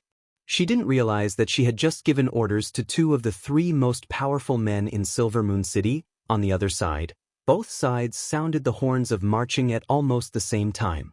All the elven warriors did the same action and put on their helmets. The elven helmets were very different from the Arathur standard helmets commonly used by the Alliance. Its decorative significance was far greater than its actual combat significance. Compared to the half-mask style of the Alliance's helmet, the elven helmet was more like a beautifully carved visor. There were complex patterns and extremely fine dyeing on it. From afar, it seemed as if the entire mountain and plains were reflecting gold and red light. Because of the widespread use of the kite shield, the soldiers' movements were also quite agile. However, when Orgrim saw this relatively narrow shield on the podium, the great chief let out a cold laugh. On the other side, on a huge podium held up by 4 5-meter-tall, huge arcane constructs, the great legitimate heir of the Sunstrider royal family, Kale, showed off his dazzling appearance in front of the army. Every wave of his hand and every movement had an unimaginable charm. Pointing lightly into the distance, Kale, shouted, Cover fire! As the messenger's voice spread through the unimaginably mature magic communication system to the mages at the rear. On the hillside near the eastern temple, a continuous line of fire lit up the entire horizon, emitting a dazzling light. This was the fireball spell cast by more than 1,000 earth mages at the same time. It was already equivalent to the total number of mages in several human kingdoms, but for the High Elves, this was just the standard. In fact, mages made up more than 1/10 of the elven army. The momentum created by so many mages was incomparably terrifying. Whoosh, whoosh, whoosh. With continuous whistling sounds, countless fireballs passed over the heads of the elven infantrymen and reached the orc stragglers who were beginning to charge on the other side of the battlefield. It was an instinctive premonition of impending disaster. Every orc warrior who was about to be hit felt a tingling sensation on their scalps. None of the orcs panicked, and none of them retreated. They continued to roar as they charged. After 10 seconds, a sea of crimson flames descended from the sky, covering the orcs' already somewhat messy and loose charging formation. More than 800 orc warriors were directly turned into ashes, and twice that number of orcs became burning human-shaped torches, struggling and rolling in the flames. It could be imagined that in a moment, they would become charred corpses. Next, it was time to harvest. That was what the elven infantrymen thought as they advanced with the kite shield in one hand. No army could maintain their morale in a situation where they had suffered such a blow. That was what their instructors said when they were training. Unfortunately, they encountered an exception. Even though more than half of their compatriots had been swallowed by the flames, the orcs whose bodies were relatively intact still launched a frenzied charge. "This is impossible," a female mage beside Kale, that's cried out in shock. Kale, that's narrowed his eyes. He pretended to be calm, but the others could hear a trace of trembling in his voice. "Marksman unit, kill." The charging orcs were already very scattered, and it would be a waste to carry out a blanket attack. Originally, the remaining few hundred orcs should have been handled by the infantrymen. A strong sense of crisis made Kale, that's give the order to finish off the orcs. Unfortunately, his marksman unit had embarrassed him. Marksmen were elites among the rangers. Due to political reasons, the rangers of the Windrunner family were not qualified to enter the royal marksman unit. Their archery was indeed outstanding, but in reality, not many of them had experienced actual combat. They encountered orcs who continued to roar and charge even though many of their companions had died. Due to various subjective and objective reasons, many marksmen shot the orcs, but they did not hit the vital parts. That saw with his own eyes an orc with 3 arrows in his cheek, who looked like a porcupine. Even though he was covered in blood, he still killed his way to the front of the elven infantrymen. There are less than 300 orcs left. There should be no problem, right? Kale, that said to himself. What happened next almost scared him out of his wits. The elven infantryman formation was destroyed by a mere 300 orcs. Chapter 380. In the face of the orc warriors' heavy hammers, the elven warriors instinctively raised their shields to block according to the military training rules. The orc warriors' movements were too flawed. As long as they could withstand the first blow, the elven warriors would surely be able to kill these stupid and huge monsters in the next round of counterattacks. If they could block the first blow, as if they were rammed by a rampaging rhinoceros, a terrifying force so great that even their brains were instantly numbed came crashing down. Completely unprepared, most of the elven warriors were directly sent flying backwards, knocking over their comrades behind them. Still in midair, the elves next to them could already see that the victim's left arm was unnaturally twisted. There were at least 10 places on the victim's arm that were bent, and a good arm had suddenly become like a snake. Needless to say, it was a completely comminuted fracture caused by the tremendous force. It didn't matter if the orc warriors were chopping, lifting, or sweeping. Every heavy blow was bound to send at least one elven warrior and his armor flying into the air. That kind of violent power easily exceeded the elven's closed and poor imagination. The orcs, who had entered melee combat, were on a killing spree. More than 200 huge holes immediately appeared on the entire front line. Baron Segunar, who had just argued with Aurelia, was on the front line. He himself was hit by an orc's heavy hammer on his shield, but a powerful force far beyond his own saved his life. Even though he managed to withstand it, there was still a burning sensation in his left arm. His left arm was strained. But his adjutant next to him wasn't so lucky. Even his shield was directly broken into 3 pieces. The orc directly smashed his adjutant's brains with a backhand hammer. Segunar, whose face was covered in dirt, barely managed to deal with the orc in front of him with a single sword strike, but he suddenly found that there was no one around him. He glanced around and couldn't help but feel sad. More than 50 elven warriors around him had been crippled by a single round of attacks from a mere 10 dead orcs. Although only a dozen or so had actually died in battle, the rest either had broken arms and could no longer fight, or were directly scared silly. They wouldn't be able to participate in battle for a while. Not to mention that more orcs were rushing out of the fog at this time. Cover fire. Don't stop. Kale, that's order was as strict as a textbook. If he didn't want his vanguard to collapse, it was necessary to temporarily suppress the enemy's offensive. In theory, the flames that could destroy all armed forces in the world descended once again, roasting the earth and burning the enemies that rushed out.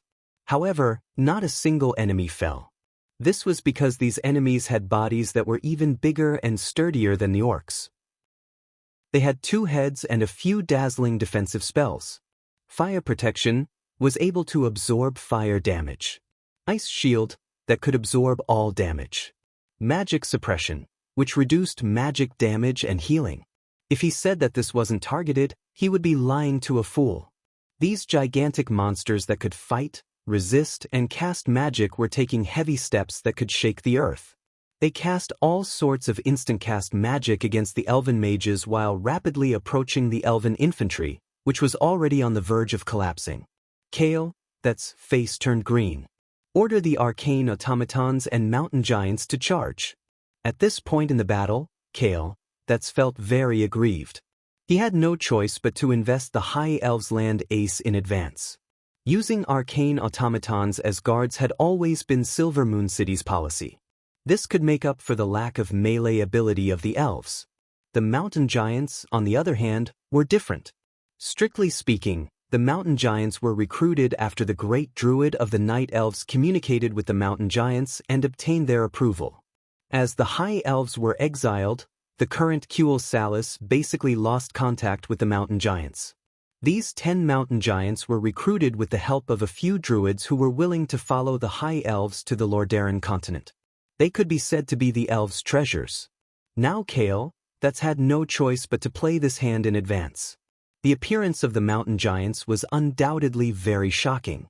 They had a humanoid form, a huge height of more than 30 meters, and their entire bodies were made of granite. Their arms alone were as thick as a carriage. In addition, their petrified skin was enough to withstand most cold weapons, and their magic resistance was not weak. This kind of elemental creature was definitely worthy of being called a war machine.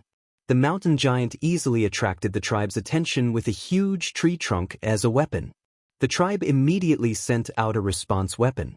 Goblins. Compared to this terrifying creature, which was almost at the top of the food chain in Draenor, the already terrifying ogres that were 4 or 5 meters tall were just inferior versions of goblins. With a distinct inverted triangular body, a height of more than 10 meters, at least twice the speed and strength of the mountain giants, the appearance of goblins completely tipped the scales of victory in the tribe's favor. Under the siege of a few goblins, the powerful mountain giants were finished in less than 3 minutes. Not to mention the shorter and slower arcane automatons. The entire elven frontline formation had been completely destroyed. At this time, Orgrim raised the hammer of destruction, and a majestic orc picked up the huge horn that hung from the podium to the ground, gathered all the air in his lungs, and blew on it. A deep and loud battle cry pierced through the entire battlefield. In the next instant, countless heavily armed orc soldiers charged out of the fog. They were different from the orcs who were equipped like beggars. These orcs were armed to the teeth. They were clad in heavy black armor and had black helmets on their heads. The horn-shaped spikes on their shoulder plates pointed to the sky. They had a few small axes hanging on their waists, a fan-shaped shield in one hand, and a huge double-edged battle axe or warhammer in the other. Their heavy leg armor and iron shoes stepped on the verdant grassland, each step leaving a deep footprint, and the clanking sound of metal equipment as they ran became one. There was no formation, only the momentum of a rushing river. Like rivers converging into an ocean, countless elite orc soldiers gathered into a torrent of steel, like marching ants, filling up all the gaps in Kale, that's field of vision. They appeared all over the mountains and plains, like a tsunami on the surface of the sea when a storm rolled up. The huge wave easily destroyed everything that blocked its way along the way. No, with Prince Kale, that's Lament, almost all the strong men around him had consciously joined the front line, trying to stabilize this collapsing front line. Chapter 381. At this time, the high elven mages were being suppressed by the two-headed ogre mages. The two-headed ogres, who were born with multiple casting abilities, were terrifying. Anyone who tried it would feel good. This wasn't a matter of 1 + 1 = 2. This was the collapse of an elf dealing with a twin mage who had completely surpassed the concept of telepathy. Not only did the two heads cast spells at the same time, They were also smart enough to use fire or ice magic to hit you, while the other used physical attacks like earth spikes. With multiple attributes and perfect coordination, they could often suppress 3 or 4 elven mages of the same level, making them unable to attack the main orc force. The spellbreakers, who were proficient in disrupting the opponent's spellcasting, were not very effective when they reached the front. This was because the two-headed ogre mages cast spells at the same time with 2 different sets of magic circuits. A spellbreaker could only block one set of circuits at a time. Unfortunately, those perverts could use more than one set of circuits. As a result, the effect of the spellbreaker was very poor. They could only reduce the enemy's combat power by less than 30%. Sharpshooters could indeed shoot arrows into the orc warrior's vitals through the gaps between the metal cans, but there were too few true sharpshooters. Even if a few orcs fell occasionally, the orcs behind them would instantly fill the gap. The elven blade throwers also wildly poured out triangular boomerangs. As long as they hit, they would definitely plow a path of blood among the orcs. The problem was that many elite orc captains were mixed in with the charging troops. Many of the more powerful fellows could even use heavy weapons to deflect the boomerangs shot by the blade throwers. At this moment, Kale, and the high-level elves finally understood what Aurelia meant by the green tide. The enemies in front of them seemed endless, giving them a sense of helplessness as if they couldn't kill all of them. At this moment, the Red Dragon army led by the Roaring Dragon orcs charged out from the huge fog. The orc armored infantry covered the mountains and plains, easily drowning the elven infantry formation. The elves' gorgeous but thin armor exploded in midair as their owners were sent flying. The troll throwers, who were armed with metal spears and had long since upgraded their shotguns to cannons, easily killed the precious spellbreakers of Silver Moon City with their spears, which had become much more powerful. The spellbreaker's slender kite shield was too small and fragile in the storm of spears. The unstoppable two-headed ogre charged at the front lines, using unimaginable strength and agility that surpassed the concept of ogres, swiftly dismantling the arcane constructs into scraps of components. The mountain giants roared, but their clumsy movements had no effect on Galin, whose strength was not much inferior to theirs, and whose agility was a notch higher. Each Goron had an orc sitting on a chair nailed to the Goron's back, using chains to control the Goron's movements. The chains were connected to a series of iron rings embedded in Gerald's arms. It was cruel, bloody, but effective. As long as the chains were pulled, the half-tamed Gerald would know to turn or dodge. Unless there was an elven ranger who could shoot down the drivers, these enslaved Golans were the most terrifying war machines. However, this was not easy. Every driver was an orc from a small clan who had been strengthened by the storm altar. They often had wind shields on them. Arrows that were shot directly were bound to be deflected by the strong wind. This was a war where they were suppressed in all aspects. In almost every aspect, the elves were suppressed by the horde. In the middle of the battlefield, there was an elven flag that was particularly eye-catching. On a red background, there was a golden flame. It was the Eternal Flame Legion. This was the first infantry regiment established by the High Elves after they came east from Kalimdor.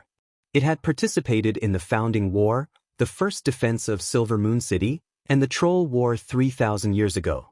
Back then, even when facing the terrifying First Legion of the Amani Troll Empire, the arrogant troll elites who outnumbered them 3-1, they still suffered defeat in front of them. Back then, the founding king of Kuel Salis, Dasmare Sunstrider, had said that this was an army that had truly inherited the pioneering spirit of Quell, Dorii, the High Elves, and was forged with iron will. With an undying fighting spirit, they could definitely fight to the last soldier on the battlefield. But now, this army was almost completely wiped out. When the left and right wings began to collapse, none of the elves among them ran away. They didn't lose to willpower. Instead, they, who were still fighting in the old world, had lost to the new era. They had lost to the stronger and better-equipped Blackrock clan army. The few remaining flags did not last long in the green tide. In the blink of an eye, they were completely submerged. Kale, who was on the command platform, collapsed on the spot when he saw an orc raise the broken Eternal Flame war flag high up.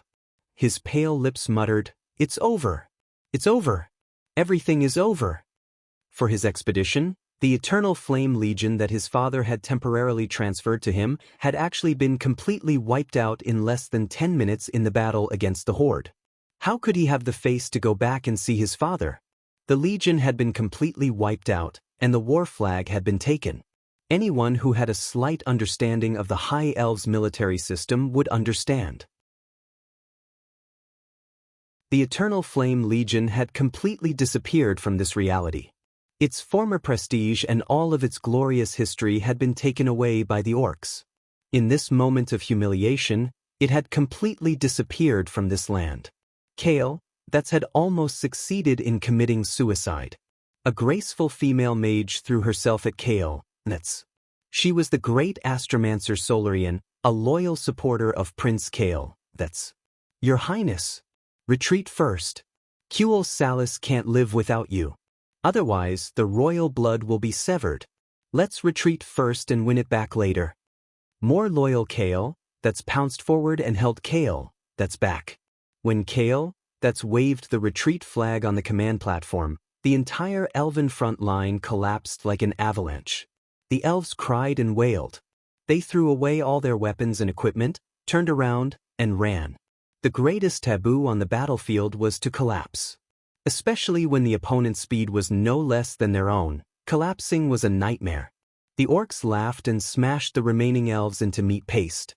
The trolls laughed maniacally and nailed slender elves to the ground with the metal spears provided by the orcs. Looking at the dying elves who were struggling and twisting on the ground like frogs waiting to be dissected, the trolls vented the hatred that had accumulated for thousands of years. The murderous trolls naturally continued to chase the elves, while the psychopathic trolls began the most inhumane killing. They slowly tore these handsome men and beautiful women into pieces. Chapter 382. The trolls used their hook-like fingers, huge palms and powerful arms to tear off the flesh of the elves piece by piece. Accompanied by the endless wails of despair and pain was the twisted, hearty laughter of the trolls. The beautifully carved armor could not withstand a blow from the heavy weapons of the orcs. Gorgeous magic could not destroy the enemies that came at them like a tide. Terrified, the mages tore open their magic robes so that they could run faster. Kale, even heard a noble female elf mage beg a chocobo cavalryman to take her with him. She was even willing to give up everything for this. In the end, all she got was a lifetime of cold and selfish sneer.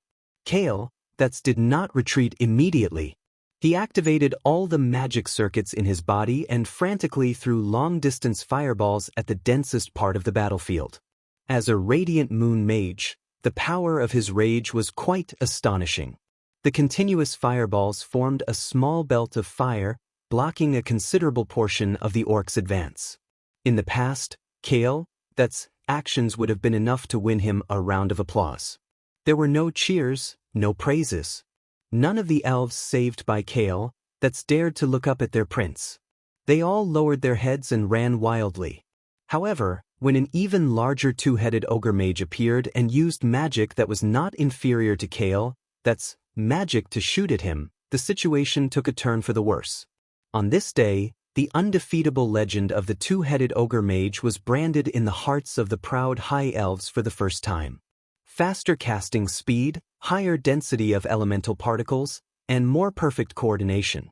Fighting with a two-handed ogre mage felt no different from fighting a team of experienced mages of the same level. Your Highness, let's go. Astromancer Caponia used her fire magic to share Kale, burden.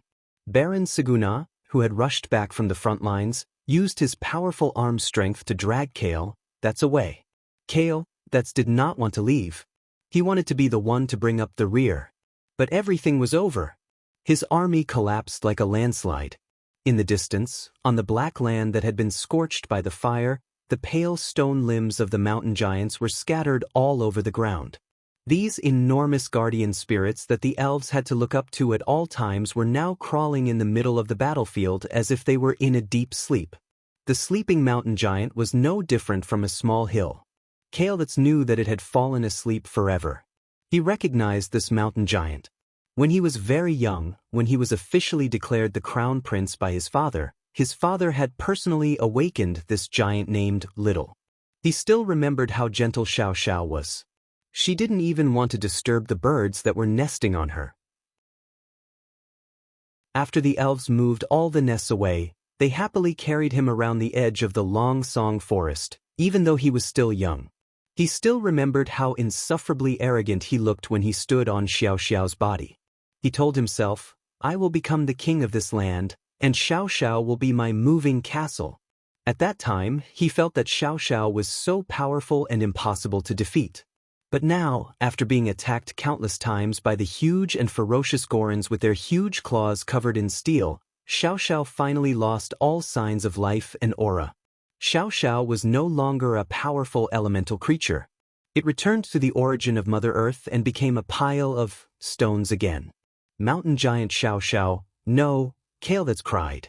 The eastern temple was clearly behind him, and the distance of 2,000 meters would normally be covered in a short walk. But such a short distance was completely covered by the high elves. On the battlefield, Orgrim rode a tall wolf and found Zhu Jin, who was covered in blood. Zhu Jin, how is it? Doesn't it feel good to be a brother of the beastmen? Ha! Orgrim laughed boldly. Zhu Jin, who was covered in blood, stuck out his long tongue and licked the elven flesh on his fangs.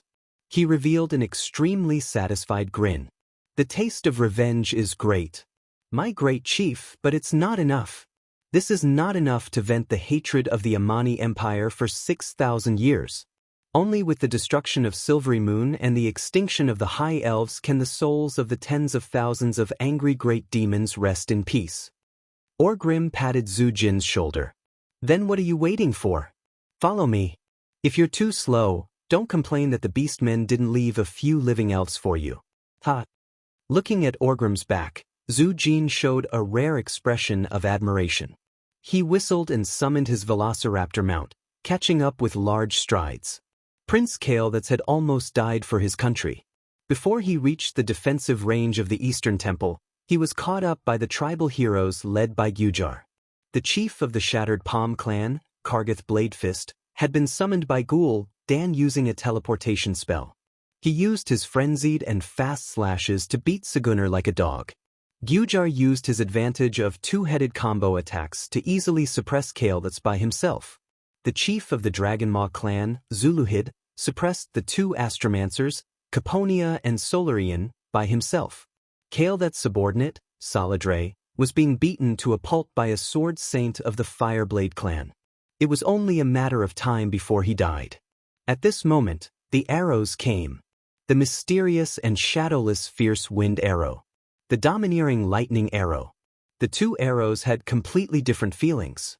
They clearly came from the hands of two female elves wearing green capes, but it made people feel as if they had mobilized two armies of archers. The overwhelming pressure made it hard for the heroes of the tribe to breathe. A beastman driver tried to have a Goblin attack the two elves, who knew that with just one arrow, the huge Goblin's head and the driver's head on its back would both be shot in the head. The scene of two heads, one big and one small, exploding like rotten watermelons was shocking. It had to be known that the archer was still 300 meters away. Your Highness, please retreat. It was Aurelia Windrunner's voice. Cultivate was ashamed. He brought his companions and retreated with his tail between his legs. Even though he left behind a thank you, he could not hide his embarrassment. That night, the tribe used a huge metal wheel that was as tall as a 7-story building as a siege vehicle. It withstood the bombardment of the magic equipment on the temple and forced the battle into hand-to-hand combat. After 3 hours of fighting, the Eastern Temple's defense line fell. On the second day after Cultivate escaped back to Silvermoon City, the triumphant council thought that they had finally found a chance to attack the royal family. They criticized Cultivate for his poor command, causing the death of 20,000 elite high elves in battle. At the same time, they issued a motion to restrict the royal power and announced that the pillars of the high elves, formed by the private soldiers and high-level mages of the council, would personally kill all the invaders in the Long Song forest. However, a day later, the bad news of the destruction of the 40,000 High Elves' army came. The High Elves were in a desperate situation. Chapter 383. Sun King Anastrian's heart was bleeding. Prince Kale, that's heart was bleeding. The members of the Silver Moon Council, who were usually high and mighty, all lowered their heads. Not only that, but almost every elf in the magnificent palace lowered their prideful heads. The allied forces of the orcs and trolls had already killed their way to the great Silver Moon City. The magic defense system that they were so proud of was once again broken by a warlock named Ghoul Den. Looking into the distance, the Sun King's crow's feet were already dripping with tears.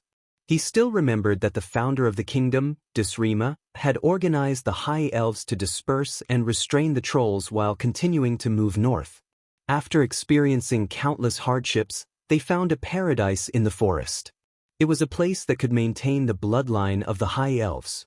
It was near the mountains and the sea, easy to defend and difficult to attack. The land was plentiful and the spring was beautiful. Disrima sprinkled the bottle of eternal water into a small lake here, creating another well of eternity, today's well of the sun. He named this place Kuel Salis. He named the new city Silver Moon City and personally drew up the architectural blueprint of Silver Moon City, retaining the luxurious and aesthetic architectural style of the High Elves. In order to distinguish themselves from his compatriots who stayed in Kalimdor, and to always remember their former noble identity, Disrima renamed the High Elves who moved to Kuel Salis Quell, Dorii, High Elves, implying that we are no longer the nobles of the lower races, but have higher intelligence and have since broken away from the Kadorii clan that their ancestors used for generations. Before Silver Moon City was completely completed, the High Elves who had obtained a new life couldn't wait to support Disrima as king. Yes, they needed a king, a strong person who could control the overall situation. Disrima was undoubtedly the most suitable choice. He was brave, decisive, ambitious, tolerant, yet cunning, agile, cold, and proud. All the qualities that a king should have could be found in him without exception, and even more valuable qualities could be found. He was the first king of Kuel Salis, Disrima Sunstrider. This was the origin of the Sunstrider royal family. In the Troll War that lasted thousands of years, the High Elves were almost wiped out. At that time, the successor of the royal family, Anastrian, personally made the decision to ask the humans for help. For 2,800 years, the Silver Moon Parliament had always used the reason that the king had given in too much to the humans to attack the king and fight for more power. At this moment, the Sun King, who was sitting on the supreme throne, did not say a word, and his sharp eyes swept across the Silver Moon councillors one by one. Every member of Parliament felt their scalps go numb. The Sun King turned around slightly. His red robe with golden edges was like the rising sun swallowing the darkness. He moved on the throne, and his pale but still powerful hand held the golden phoenix scepter tightly. The scepter still reflected the glory of the palace, blooming with a golden luster like the sun. His pale face had lost all expressions of joy, anger, sorrow, and joy. It was cold, indifferent, and calm. The voice of the Sun King finally sounded in the hall. Counselors of the Silver Moon Council, when I asked for your help as the king, you only gave my son a mediocre army to fight against the brutal orcs. You have the best elites you can imagine in your hands. If my son's failure was exchanged for your success, it would be a victory for the High Elves, after all. But now, how are you going to repay me for my concession? The Sun King imitated the voice of the former Silver Moon Council president. We have General Phoenix. The next moment, the Sun King's voice was replaced by the terrified cry of the messenger. Your Majesty, bad news. Phoenix was killed by the orc chief, Liker. The voice changed again. We have Arcane Master Rusfang. Your Majesty, bad news again. Master Rusfang was killed by the two-headed ogre, Gujar. Every time the Sun King changed his voice, it was like a huge slap on the faces of the remaining Silver Moon councillors. Every councillor's face was burning, and they could not help but lower their heads. Finally, a councillor could not help but say, Your Majesty, we can actually ask for help from the humans, if you want to go to the Silver Moon Council. I was scolded by you for 2,800 years because I asked for help back then. This time, if you don't go, then the bloodline of the Sunstrider royal family will end in Silver Moon City. Your Majesty? In the hall, almost every high elf noble exclaimed. The king had nothing to lose and was determined to hang on to the end. After all, there were less than 30,000 soldiers left in Silver Moon City. Although they could organize people with combat power to defend, rushing into battle was no different from killing the goose that laid the golden eggs.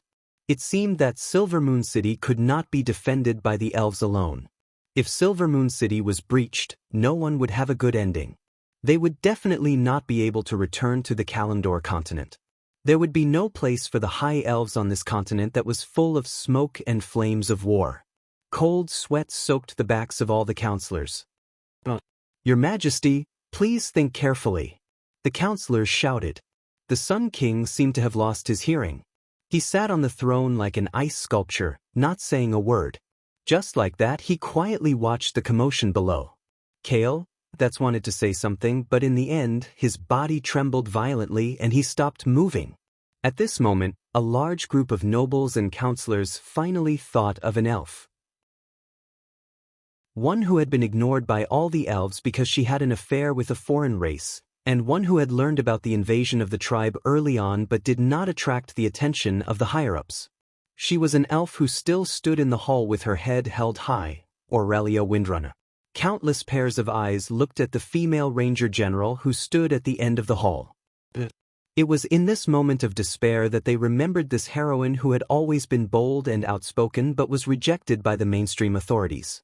Servanas, who had been standing quietly beside Aurelia, suddenly raised his head and said in the whisper of the wind that outsiders could not hear, "Sister, we must not be soft-hearted to these bastards. If we don't cut off these rotten meat, Kuel Salis will perish sooner or later." A counselor who had once been high and mighty walked in front of Aurelia and said in an almost flattering tone, "Madam Aurelia, regarding the siege of Silver Moon City, the council would like to know your opinion." Agitated, angry, resentful about why the high elves kept so many parasites, roaring about why the higher-ups were not willing to listen to any pertinent opinions. But when the higher-ups really condescended to listen to her opinion, Aurelia felt a wave of indifference. That's right, it was a kind of indifference that came from a dead heart. "I have no opinion," Aurelia replied calmly. Chapter 384. Didn't Aurelia love Kuel Salis? She loved her country more than any other elf. As the saying went, the deeper the love, the deeper the hatred. The first time Duque had informed her, she had rushed back to warn the tribe when they were far away in the hinterlands. She had been ignored. She had even been given the Roaring Parliament's high hat. The second time she had barged into the Silver Moon Parliament when the runestone magic circle was broken. There seemed to be some progress, but she immediately realized that the Sun King and the Parliament were still bickering for power when the enemy was right in front of them. A group of higher-ups who had never been willing to understand their enemy had pulled out a small team of trump cards and miscellaneous people, and they had delusions of defeating the well-prepared elite army of 100,000 tribes? Without a doubt, Prince Kale, that's first expedition brought the most terrible consequences. Then, the Parliament tried to stand out, and with the goal of suppressing the royal family's party, they also didn't want to understand their enemy, so they went to deliver food to Orgrim and Zujin. The royal family's army of 25,000 was defeated, and less than 5,000 returned. The 40,000 Parliament's elite troops were all annihilated, and less than 400 returned. In addition to the guards lost at the border, more than 70,000 high elves died in battle in a short week. If you added the civilians who couldn't retreat in time, it was 150,000. The high elves couldn't compare to humans in terms of population. In contrast to their long lifespan, they had a low fertility rate. The high elves generally didn't like to raise their offspring too early. It wasn't unusual for a generation to occur every 1,000 years. This caused the total population of the high elves to never exceed 1 million. How much money did the high elves have to waste? Aurelia had cried, begged, felt sad, and felt hopeless. Even though Duque had warned her time and time again that the higher-ups of Silver Moon City were a bunch of bastards who didn't care about the lives of the people and held each other back for power. Before experiencing all of this, Aurelia had always had a trace of hope and longing for the Sun King and the Parliament. Until this moment, the cruel reality showed her that there was no end to courting death. Countless wooden stakes were erected in the open space outside Silvery Moon City, each with a dead elf stuck in it. Every 15 minutes outside the city, a group of elves would be beheaded by the cruel trolls as they wailed in despair. Aurelia finally gave up on the Sunstrider royal family and the Silver Moon Council. Unexpectedly, when they were at the end of their rope, this group of fellows, who were like rats trying to escape from a sinking ship, suddenly remembered Duque's army. The elite troops that had been waiting at the border since the beginning were strictly forbidden from entering. The reinforcements that Aurelia had pulled over at all costs.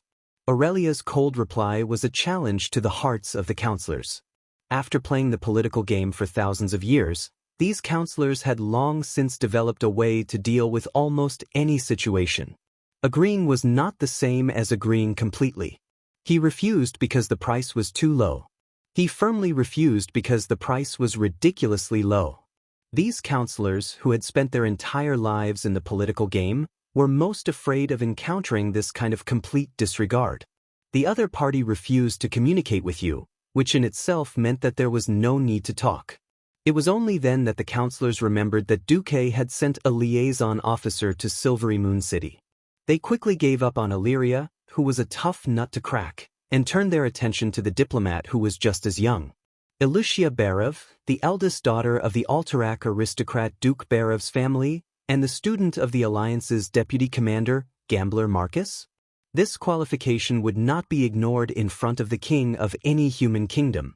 Only the arrogant elves would dare to leave her in the state guesthouse and ignore her for a full 10 days. The only problem was that this Miss Barev had the same shocking age as her master. She was only 16 years old this year.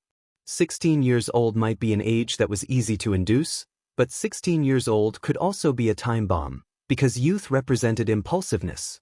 Just the thought of a hothead with a great weapon of mass destruction made every politician's scalp tingle. This was because all the predictions of their thinking patterns and adult rules might not necessarily apply to such people. They worried too much. Ilyusha, who had been ignored for 10 days, did not feel any excitement, anger, or joy, because Duque had told her that she might be treated like this. In fact, Duque did not want a young lady like Ilyusha to suffer in the military camp. Even if mages always received the best treatment, it would never be as comfortable as the Dalajan or her home, Caer Darren. Ilyusha had an audience with the king. She was dressed impeccably. She had a head full of beautiful black hair, a perfectly fitted forehead ornament and necklace, and a set of elegant blue mage robes. She had the air of a quiet lady. Even the high elves, who were extremely picky about their clothes and appearance, could not find fault with Ilyusha at all. Ilyusha Barev, disciple of Grand Duke Marcus of Stormwind City, greets the Sun King and the counselors of the Silver Moon Council. The almost formal greeting did not reveal any information. The Sun King nodded. The Silver Moon Council has something to discuss with you. With that, he closed his eyes and remained motionless as if he had been hit by a petrifying spell. Councillor Morlens was now the acting chairman. This high and mighty radiant moon mage bit the bullet and stepped out. He said to Ilyusha, "To be honest, Kuel Salis is currently in a bit of a predicament. The Silver Moon Council would like to express their gratitude to Grand Duke Marcus for taking the initiative to come to their aid. Now, we would like to discuss if the Lordaeron Alliance is willing to start negotiations for new members." Ilyusha's first words almost choked Morlens to death. "I can only represent the opinion of Grand Duke Marcus, not the Lordaeron Alliance. If you have something to discuss with the Alliance, I suggest that you look for the chief commander of the Alliance, Lord Lothar, or the most influential king in the Alliance, His Majesty Menethil." This was clearly making things difficult for them. Everyone knew that Lothar and King Menethil were fighting anxiously in the Silver Pine Forest. They could barely take care of themselves. Who would care about Kuel Salis, who was far away and had given the Alliance enough face in the past? The only thing they could count on was Duque, the deputy commander of the alliance, and his troops. The group of counselors was beaten to the point of vomiting blood by Elusia's Tai Chi. Morlens had no choice but to ask, "What if the Silver Moon Council wishes to have a face-to-face formal meeting with Sir Marcus?" "Sure. But as the price for treating my teacher coldly, there must be an additional condition." Chapter 385. Their lives were in the other party's hands, and they had to bow their heads. Even if they knew that taking the initiative to ask was handing over the initiative, did the elves still have the initiative to speak of? Morlens could only ask on behalf of Speaker, "What conditions?" Elusia smiled brilliantly, her smile like thousands of flowers blooming at the same time, but the content of her words embarrassed every elf to the extreme. Their faces were covered with shame and anger, because she said, "Please spread the red carpet from the Travelers' Square all the way to the Tower of Sun Fury. At the same time, open all the main doors from the square to the Sun-Chasing King Court, and then to the Tower of Sun Fury. Welcome my teacher." The speaker almost bit his tongue off. Even the human kings had never received such treatment. There had only been 2 such grand welcoming ceremonies in the entire history of Silvery Moon. One was the first entry ceremony after Silvery Moon was built. Thousands of elves welcomed the first elven king, Darima Sunstrider, with flowers and cheers. This was to celebrate his success in finally leading the people to establish a country in this strange land. The other was after the victory over the trolls, when Silvery Moon held a triumphant ceremony for a Nastrian Sunstrider, the highest hero in the hearts of the people at that time.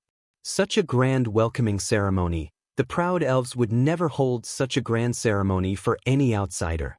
Now that Elusia mentioned it, Morlens screamed on the spot. "This is impossible. What right does Marcus have to enjoy such a grand treatment? Teacher is the hero of the world of Azeroth who can kill the tribes the most. 50,000 in the Elven Forest. 100,000 in Stormwind City. 100,000 in the first battle of Southshore. 100,000 in the Battle of Paladin. 100,000 in the second Battle of Southshore. 50,000 in the Battle of Earthy Highlands. A total of 500,000 tribes were kicked into hell by teacher to repent for their sins. Isn't that enough?" Elusia proudly raised her head. If she only gave people the feeling of a lady just now she was a high and mighty god overlooking all life. Admittedly, this battle record was more or less exaggerated. It was an indisputable fact that Duque personally commanded these battles as the Alliance's deputy commander, and it was not wrong to put the battle record on Duque's head. The enemy's enemy is my hero. Just based on the number of beasts killed, Duque was worthy of this courtesy. Morlens was speechless for a moment. After a long time, he said, "The High Elves have never opened the gate of the Sunstrider Royal Court for a foreign hero." "Then there's nothing to talk about," Elusia said firmly. What she was doing was not the kind of, "Are you going to lower the price or not?" like buying vegetables in the market. "If you don't bargain, I'll leave." It was obviously a pretentious negotiation method. Elusia responded to Morlens with a mocking sneer. She turned around elegantly, her long hair flying in the air in a beautiful arc. Then, without moving her shoulders, she strode out of the hall gracefully and firmly. Clean, efficient, and without any leeway. Chairman Morlens, who had been through countless negotiations, was dumbfounded. He really wanted to believe that Elusia was faking it. But no matter from Eluxia's heartbeat, breath, or expression, Eluxia was taking pleasure in others' misfortune. He was right. All the counselors in the hall, the Sun King and Prince Kale, had guessed correctly. Elusia and Duque, who was behind her, really did not care about the life and death of the elves. Duque's last command echoed in Elusia's mind. "The only thing I care about is the Windrunner sisters. Not because of personal relationships, but because of the special value they possess. As for the elves, if they are still so arrogant and look down on others at the moment when their city is about to be destroyed, then let them drown with their ridiculous arrogance." What did the High Elves' extinction have to do with Elusia? After Duque announced that they could win this battle without the elves, Elusia was even more confident. This was not a political tactic, but a true sense of indifference. 1 step, 2 steps, 10 steps, 20 steps. With every step Xianxia took, her light and graceful footsteps made the hearts of the counselors sink. The situation seemed to have returned to 2,800 years ago, when the elves were about to be wiped out. Humans could live without the elves. But the elves could not live without the help of humans. After losing 2 battles in a row, and with the horde at their gates, the high elves were no longer the transcendent race that could sit on their own side and watch the other races fight to the death. A fallen phoenix was no better than a chicken. Now, Cultivation was that chicken. Aurelia, who had the best relationship with Duque, was disheartened. The counselors' attempts to get her out of the way were met with indifference. The way to make it public was about to be blocked. It would be strange if the counselors were not anxious. The Sunstrider royal family, who should have been the most restless, was determined to bury Silver Moon City with them. The Sun King and Kale, that's both had a dead look on their faces. The counselors were as anxious as ants on a hot pan. If there was absolute evidence that Aurelia was Duque's woman, perhaps the counselors would even do something like kidnapping and blackmailing. But that was just wishful thinking.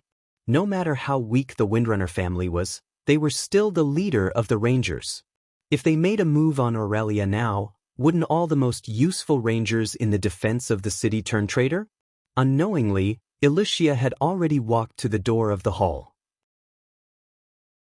She said calmly, "Please open the teleportation circle outside the council hall. I will leave now and return to my teacher." The guard captain at the door was in a dilemma. He did not know whether to agree or not. He could not say a single word for a long time. At this moment, all the counselors in the hall cast their murderous gazes on Morlens. If gazes were swords, Morlens would have been stabbed countless times and lying in a pool of blood. Taking one last look at the Sun King, who was determined to die for his country, Morlens knew that if he let Xianxia go, he would not live to see tomorrow's morning sun. Once it was dark, he would be cut into pieces and thrown out of the city to be fed to the ogres. "Miss Barev, please stay. The Silver Moon Council is willing to initiate a motion to request the Sun King, a Nastrian Sunstrider, to agree to open the main gate of the Sunstrider court and welcome the arrival of the Alliance's hero, His Excellency Duke Marcus. Counselors, those who agree with this motion, please raise your hand." Morlens stared fiercely at the counselors behind him. "All right, you bastards are forcing me to lose face, aren't you? If you want to lose face, I'll lose it together. I'll deal with whoever disagrees first." What was the result? Of course, it was unanimously approved. The Sun King, a Nastrian, finally opened his murky eyes. "Since this is an official motion of the Silver Moon Council for the continuation of Cultivation, I agree." All right, the biggest obstacle had been cleared. With a victorious expression on her face, Xianxia connected to Duke's magical communication and informed him of what had happened here. Unexpectedly, Duque's words choked all the elves present. "Negotiation? I'm not free." Chapter 386. Aren't you high elves so arrogant? Aren't you elves cold and aloof, like you're the best in the world and everyone owes you money? For Aurelia's sake, I've come all the way here, but I've been left outside your borders to eat dust. This feels so good. All right. You don't listen. You don't understand. You know but don't do it. You can't do it well. I sent you reinforcements, but you don't use them.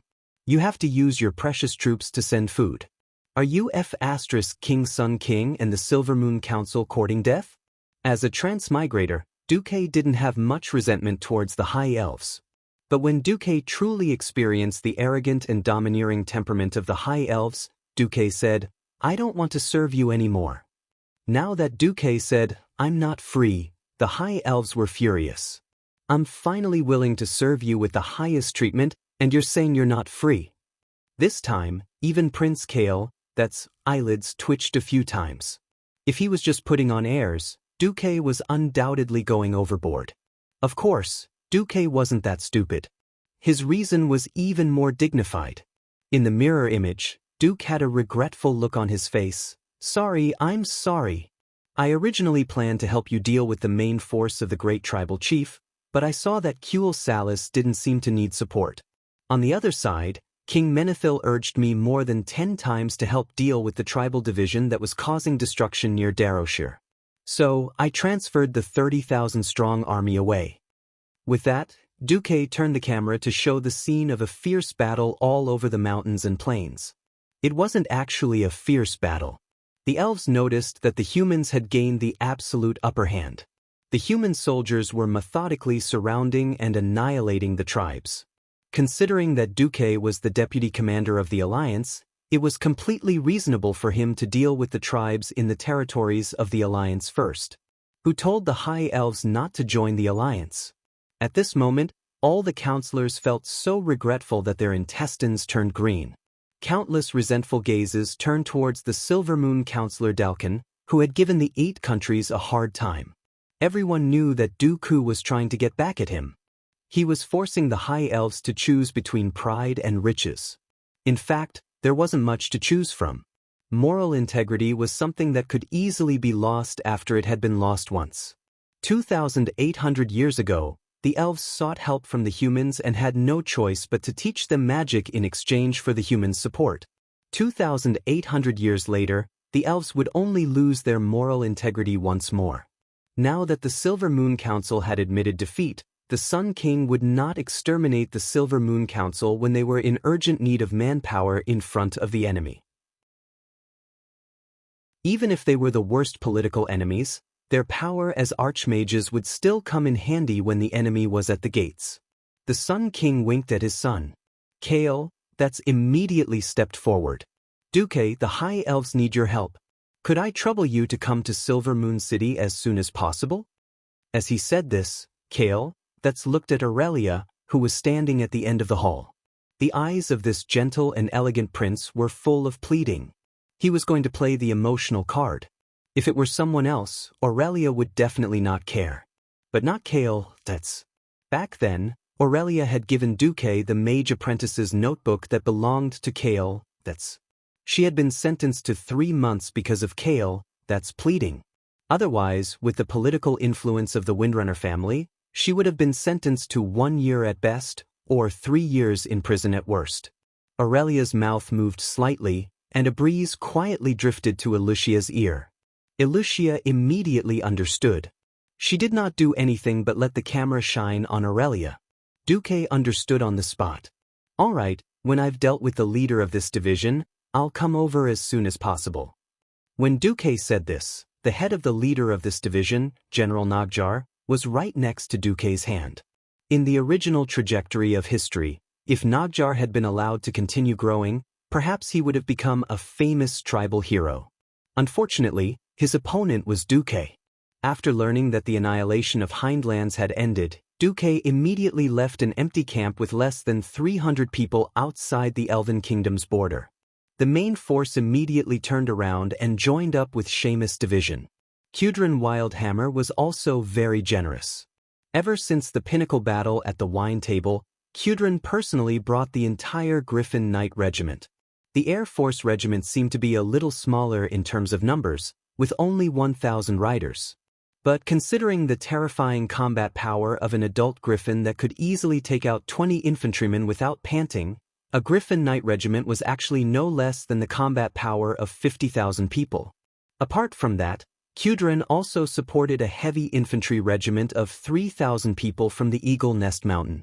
This time, it wouldn't be an exaggeration to say that Cudrin had emptied his entire base. Flying in the sky and blocking on the ground, the annihilation of this dwarven division was also reasonable. Moreover, Duque knew that Nagjar was ferocious, so he directly formed a team and killed this horde quasi-hero. Moreover, Gavin Rad, Reginald, Cudrin, and Duque, the 4 of them together, no matter how ferocious Nagjar was, he could only die in frustration. In fact, during the magic transmission, Duque even cheated. The background of the battle that the elves saw was actually a video recorded by Duque. The 60,000 troops were already stationed outside the Elven Kingdom's border. Hearing Duke's promise, the elves finally put down their hearts that were hanging in midair. That night, the elves held a national banquet, and the guests were Elucia and the 4 Windrunner sisters. If the Sun King's reward for Aurelia and the other sisters was considered normal, then the council was blatantly bribing them. For mansions in the Traveler's Square, 5 large ocean-going merchant ships, and more than 10 epic longbows, however, the more smiles the council put on, the colder Aurelia's heart became. Is this the high-ranking elves who control the life and death of hundreds of thousands of elves? Compared to Elusia's appropriate response, the 4 Windrunner sisters were like 4 pieces of wood, purely accompanying her. No matter what, after a preliminary exchange of conditions, Elusia finally promised to communicate with her master again later. As expected, she received an affirmative reply from Duque the day after tomorrow. The Dark Portal Year 2, 18th of June. This was a very special day for the High Elves. When the 100,000 ferocious Horde soldiers besieged the city, Silvery Moon City used the Supreme Sunchaser ceremony to welcome the arrival of a human hero, Duke Marcus. In the 6,000 years since Silvery Moon City was founded, only 2 heroes had received such a grand welcome. They were the first king and second king of the Sunchaser royal family. In the eyes of the extremely arrogant elves, the third person to enjoy the glory of the Sunchaser ceremony should have been Prince Kael, that's whom all the elves had high hopes for. Chapter 387. It was a pity that their prince had been beaten like a dog by the tribe in the first battle. Even though the royal family and the Silvermoon Council spared no effort in publicizing Duque's glorious achievements, every elf with a brain knew that the High Elves had failed once again and had no choice but to seek help from the humans. Rather than saying that this was a grand welcoming ceremony for a hero, it would be more accurate to say that 100,000 elves had no choice but to witness the noble and noble High Elves being nailed to the pillar of shame once again. The only difference was that this wasn't a humiliating surrender ceremony, but a welcoming ceremony in the name of an ally. The Sun King and the Silvermoon Council only had one last fig leaf left. They had no choice but to urgently need this fig leaf. An army of 70,000 had been destroyed, and 90% of their land had fallen. Even the most optimistic elves did not dare to hope that the High Elves could survive this crisis alone. The panicking citizens needed confidence. The despairing and suffering soldiers needed hope. These were all things that the Sun King and the Silvermoon Council could not give to their citizens and soldiers. Duque, the most powerful orc killer in Azeroth's history, the culprit behind the deaths of 500,000 orcs. His appearance was undoubtedly a boost to the morale of the Kuel Salis elves, who were on the brink of hell. Hence, Duque's arrival had undoubtedly left the elves in a dilemma. Happiness, humiliation, unease, warmth. All sorts of emotions were running through them. At 10 in the morning, the vast Traveler's Square was already tightly surrounded by elven commoners. When their king and parliament couldn't provide them with a sense of security, it was part of their survival instinct to look for a new life-saving straw.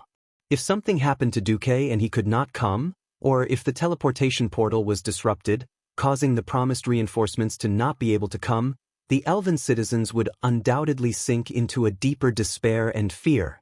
Fortunately, Duque did not stand them up.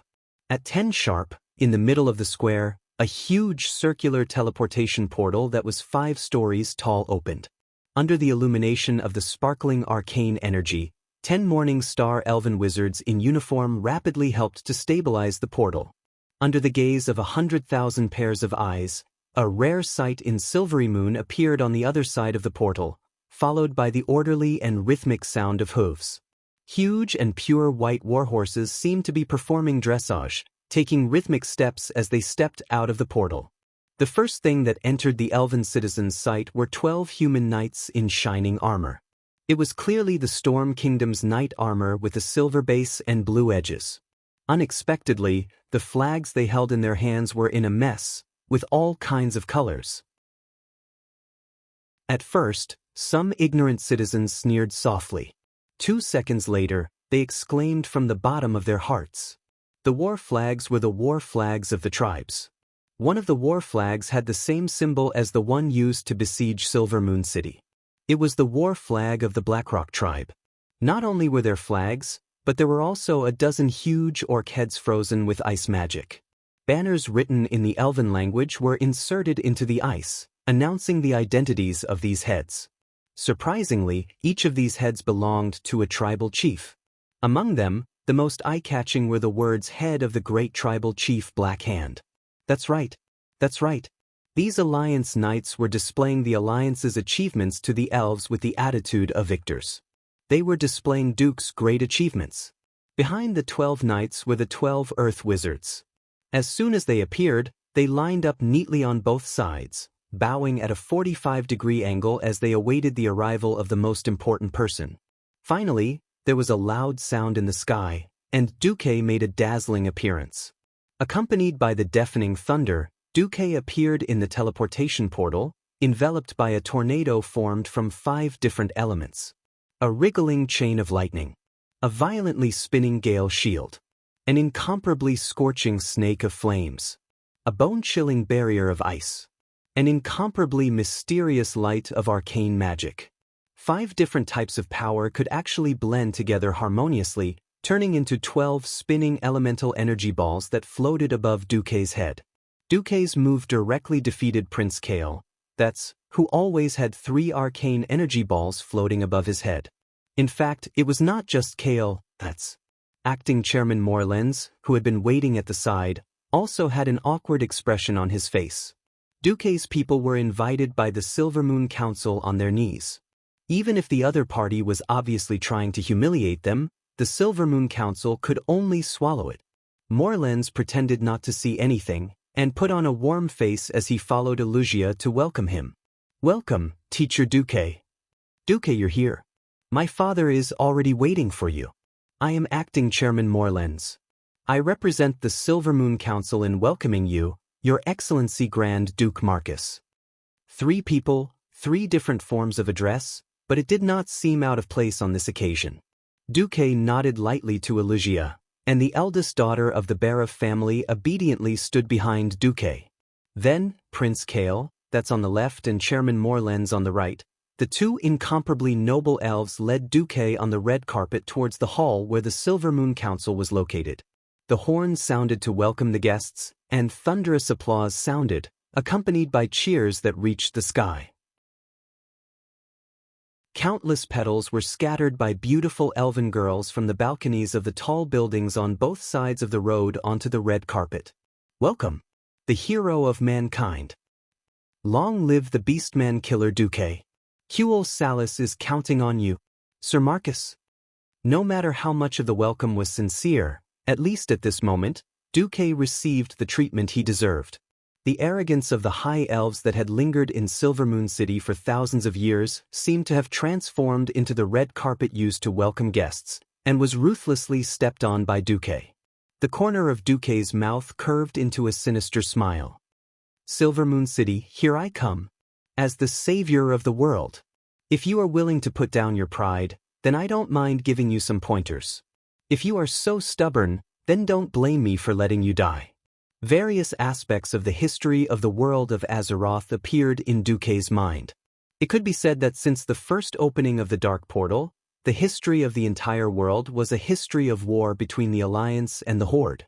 There might be a short period of peace, but most of the time it was a state of war.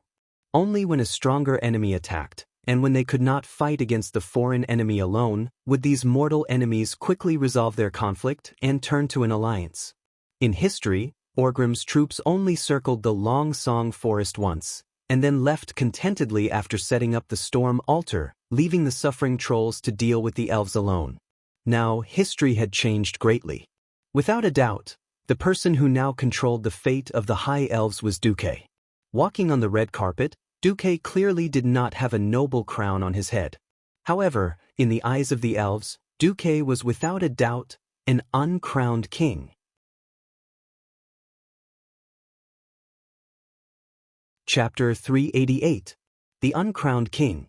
It sounded nice, but most people would think that it was useless to not be a king.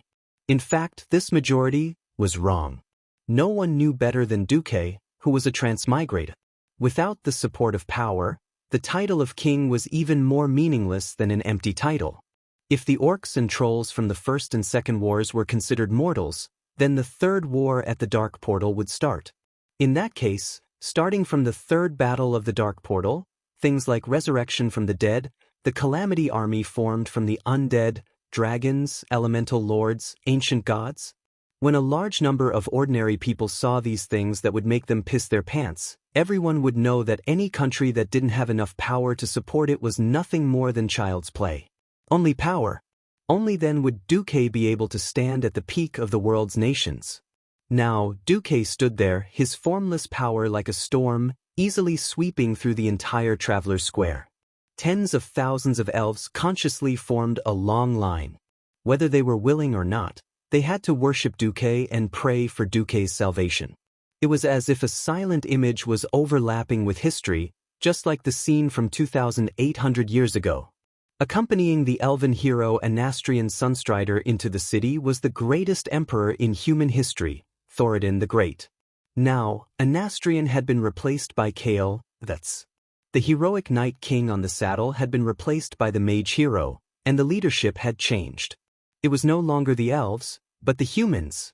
This scene made countless elves feel conflicted and sad. Duque walked on the red carpet, looking around from the corner of his eyes. He had to admit that the main city of the High Elves was indeed beautiful. There were beautiful sculptures and buildings everywhere. Even if a piece of a building were to be dismantled by the roadside and auctioned in the human world, it could be sold for a sky-high price. It had to be known that this was not the Silver Moon City that had been witnessed by the players in the future, the one that had been built next to the original ruins. This was the original Silvery Moon City. In terms of artistic value, it completely surpassed the 9 streets of the new city. Although New Silver Moon City was also very beautiful, compared to this beautiful ancient city with thousands of years of history, New Silver Moon City was more like a clumsy imitation. At this moment, Prince Kale, who was beside Duque, said softly, "Silver Moon is beautiful, right? She is the pride and greatest spiritual sustenance of the High Elves. If possible, we don't want her to be affected by the flames of war." Duque noticed that the prince used she to describe Silver Moon City, just like how humans liked to use women's names to describe warships. This kind of attachment to things was really characteristic of the elves. Duque replied, "That's exactly why I'm here." Kale, nodded and didn't say anything else. Before the negotiations reached the moment of signing, unforeseen events could still occur. The prince thought silently, as long as Duque doesn't ask for too much. The sound of drums and trumpets, as well as the noise, faded away with the end of the half-hour-long welcome ceremony. However, even though Duque's young and mysterious figure had disappeared from the entrance of the Parliament Hall, not a single elf citizen left.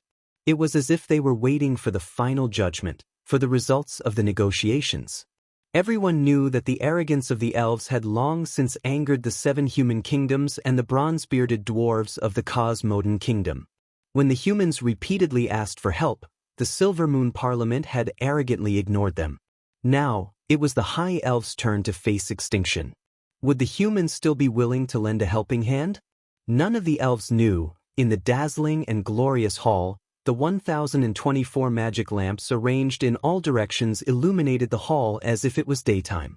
Walking in it, one couldn't see a trace of shadow, giving people a majestic feeling as if they were walking in the temple of the sun god.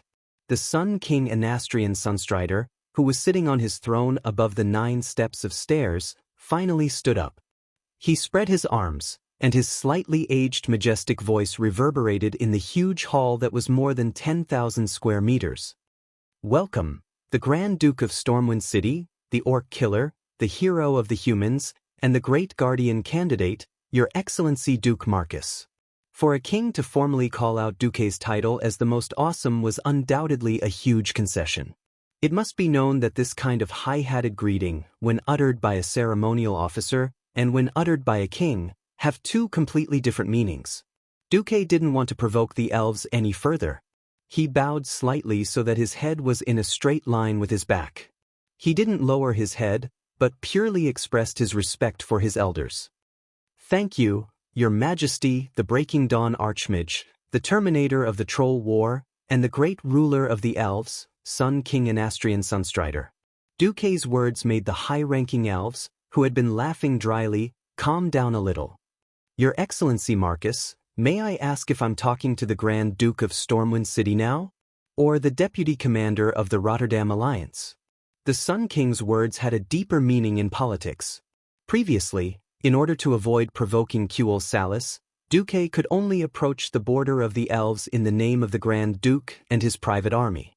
If the high-ranking elves turned a blind eye and let Duque enter, they would let Duque stab them in the back during the first or second battle between the elves and the tribes.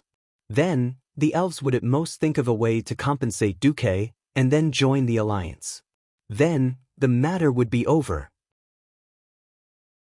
However, the Silvermoon Council would accuse Aurelia of having an affair with Duque and forbid Duque from entering.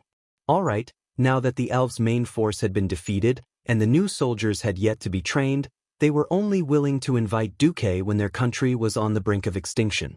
If Duque insisted on holding on to this point, the elves would naturally have to continue to compensate Duque, who was the Grand Duke, for the damage to his heart and so on. Of course, Duque could do that, but he would be at a disadvantage. A smile appeared on Duke's face as he raised his hand, and a very formal document appeared in the air in front of all of the elves with the power of the arcane technique. I, Duke Marcus, have officially obtained the absolute authorization of the Rotterdam Alliance. As the Deputy Commander of the Rotterdam Alliance, I am fully responsible for the negotiation of the Kingdom of Quel Salis joining the Alliance. On it are the seals of the Commander-in-Chief and the kings of the member countries. Duque's move caught the Sun King and the Silvermoon Council off guard. No one expected Duque to have such a huge influence in the alliance. He actually obtained the full support of the Commander-in-Chief and 8 kings in one night. At this moment, the 8 kings were fighting bloody battles against the Horde on all fronts in the world. How much trust did it take for so many crafty kings to agree to give up their power in such a short period of time? How great was Duque's prestige? All the elves gasped. At this moment, a herald suddenly ran in a hurry. Oh no, the tribes have broken through our regional magic defense, and they will attack the city at any time? Duque raised his hand, and suddenly, a flag flew out of his storage space and into Aurelia's hand. Take my flag and stick it on the city wall. Today, the chief of the tribes will naturally get lost. The elves' faces changed again. Retreat with one flag? Are you kidding me?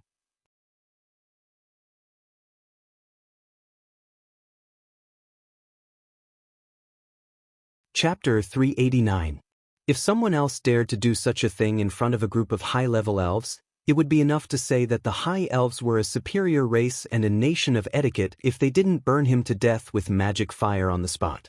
At first, the reaction of all the elves was that it was ridiculous. In other words, the humans thought that Duque was showing off. Not just any show-off, but a show that was courting death. A war flag could force back a horde army of 100,000? Wasn't he afraid of being struck by lightning for showing off so much? Several counselors were about to mock him, but all of them swallowed their words. The name of a human. The shadow of a tree. Even if every counselor didn't like Duque, no one dared to deny Duque's achievements. There were many elves living in the human world, and the impact of the war had already spread to every country and city on the Lordaeron continent. There were a lot of orc heads on display outside more than one town. Duque's achievements were real. Duque's reputation was really so terrible that he could scare away the orcs with just a war flag? The elven counselors had to swallow their words and wait for the development of the situation. Duque looked at Aurelia. Aurelia also stared at Duque. This beautiful and smart elven ranger general certainly knew what Duque wanted. Duque used his wisdom to foresee a shameless and despicable power struggle. He also foresaw that this power struggle at the cost of the lives of the High Elves was destined to break Aurelia's heart. However, he still did his best to accompany her in her efforts, waiting for that 1 in a million chance of the high-level elf's brilliance. She didn't wait for that elven hope. She made things so difficult for Duque, made Duque do so much, and now it was time for her to give Duque an answer. Was she willing to use her transfer as the price in exchange for Duque's help to the High Elves for the last time? She gently closed her eyes and pondered for 2 seconds. When Aurelia's beautiful eyes appeared in front of everyone again, they were no longer confused, but incomparably determined. Aurelia Windrunner's clear and melodious voice resounded in the hall. According to His Excellency Duke Marcus' request, I will unfurl this flag and raise it high. Then I will ride on a chocobo and cross half of Silvery Moon to the top of the outer walls. I will plant this flag there and see how the horde will react. Who agrees and who objects? Her mellow voice was filled with determination. In fact, this was Aurelia's final, tearful accusation against the vermin of the country and the useless people in high positions. That's right. As long as any of you still have a bit of backbone, then step forward and use the elves' methods to solve the elves' crisis. If all of you are useless trash, then don't blame me for hiring an outsider. Who agreed? Who objected? She said it lightly, but no one dared to say anything. Everyone knew that if Duque succeeded, then Duque would become an undying legend in the history of Azeroth. At the same time, it would be a huge blow to the reputation of the Kuel Salis royal family and the parliament. But in a crisis like this where the army was pressing down on the city, one wrong word could mean the end of one's political career and even one's life. The counselors, who would speak eloquently in this hall almost every time, were all mute. After Aurelia finished speaking, she waited for a full 10 seconds. Her gaze swept from left to right, from top to bottom, back and forth between the counselors and the Sunstrider father and son.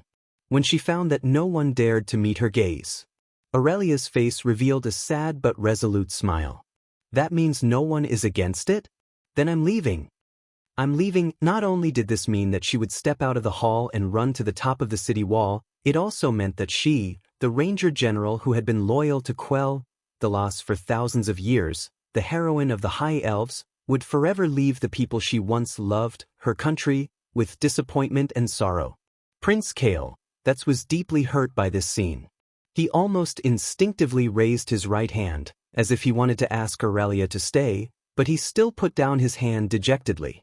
After seeing the prince's action, Aurelia opened her mouth slightly, as if she wanted to say something, but in the end, she didn't say a word. She turned around and walked away. Tisk.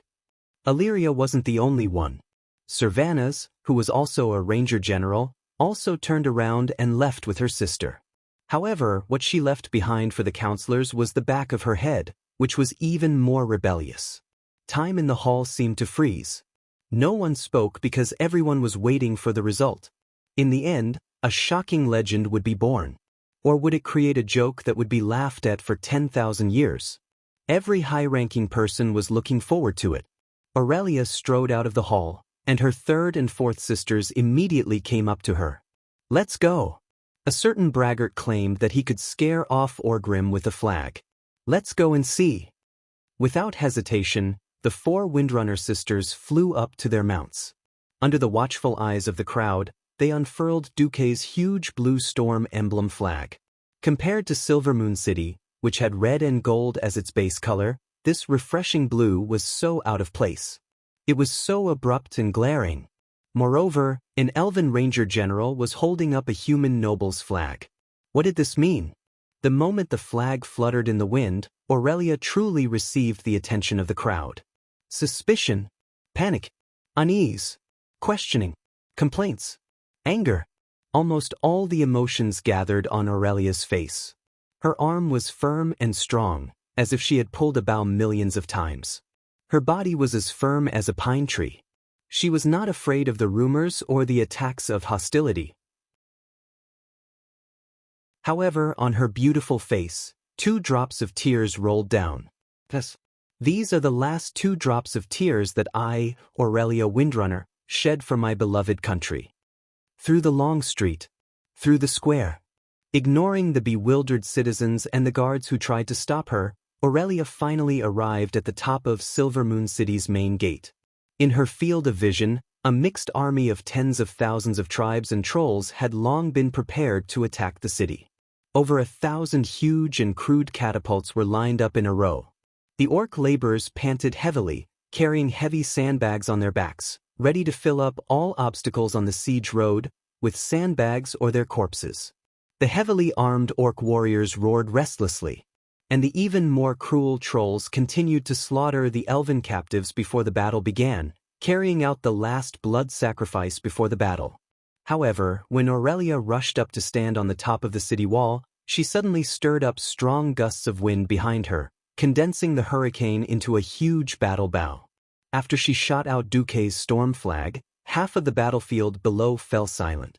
500 meters away, the azure storm flag that was stuck in the ground fluttered in the wind. Every orc who saw this flag was in an uproar. There was no longer that fierce and unparalleled aura, but instead an indescribable panic. You're tuning in to the Wang Lin's Journey YouTube channel. Don't forget to subscribe and join us on this journey to catch the most captivating stories.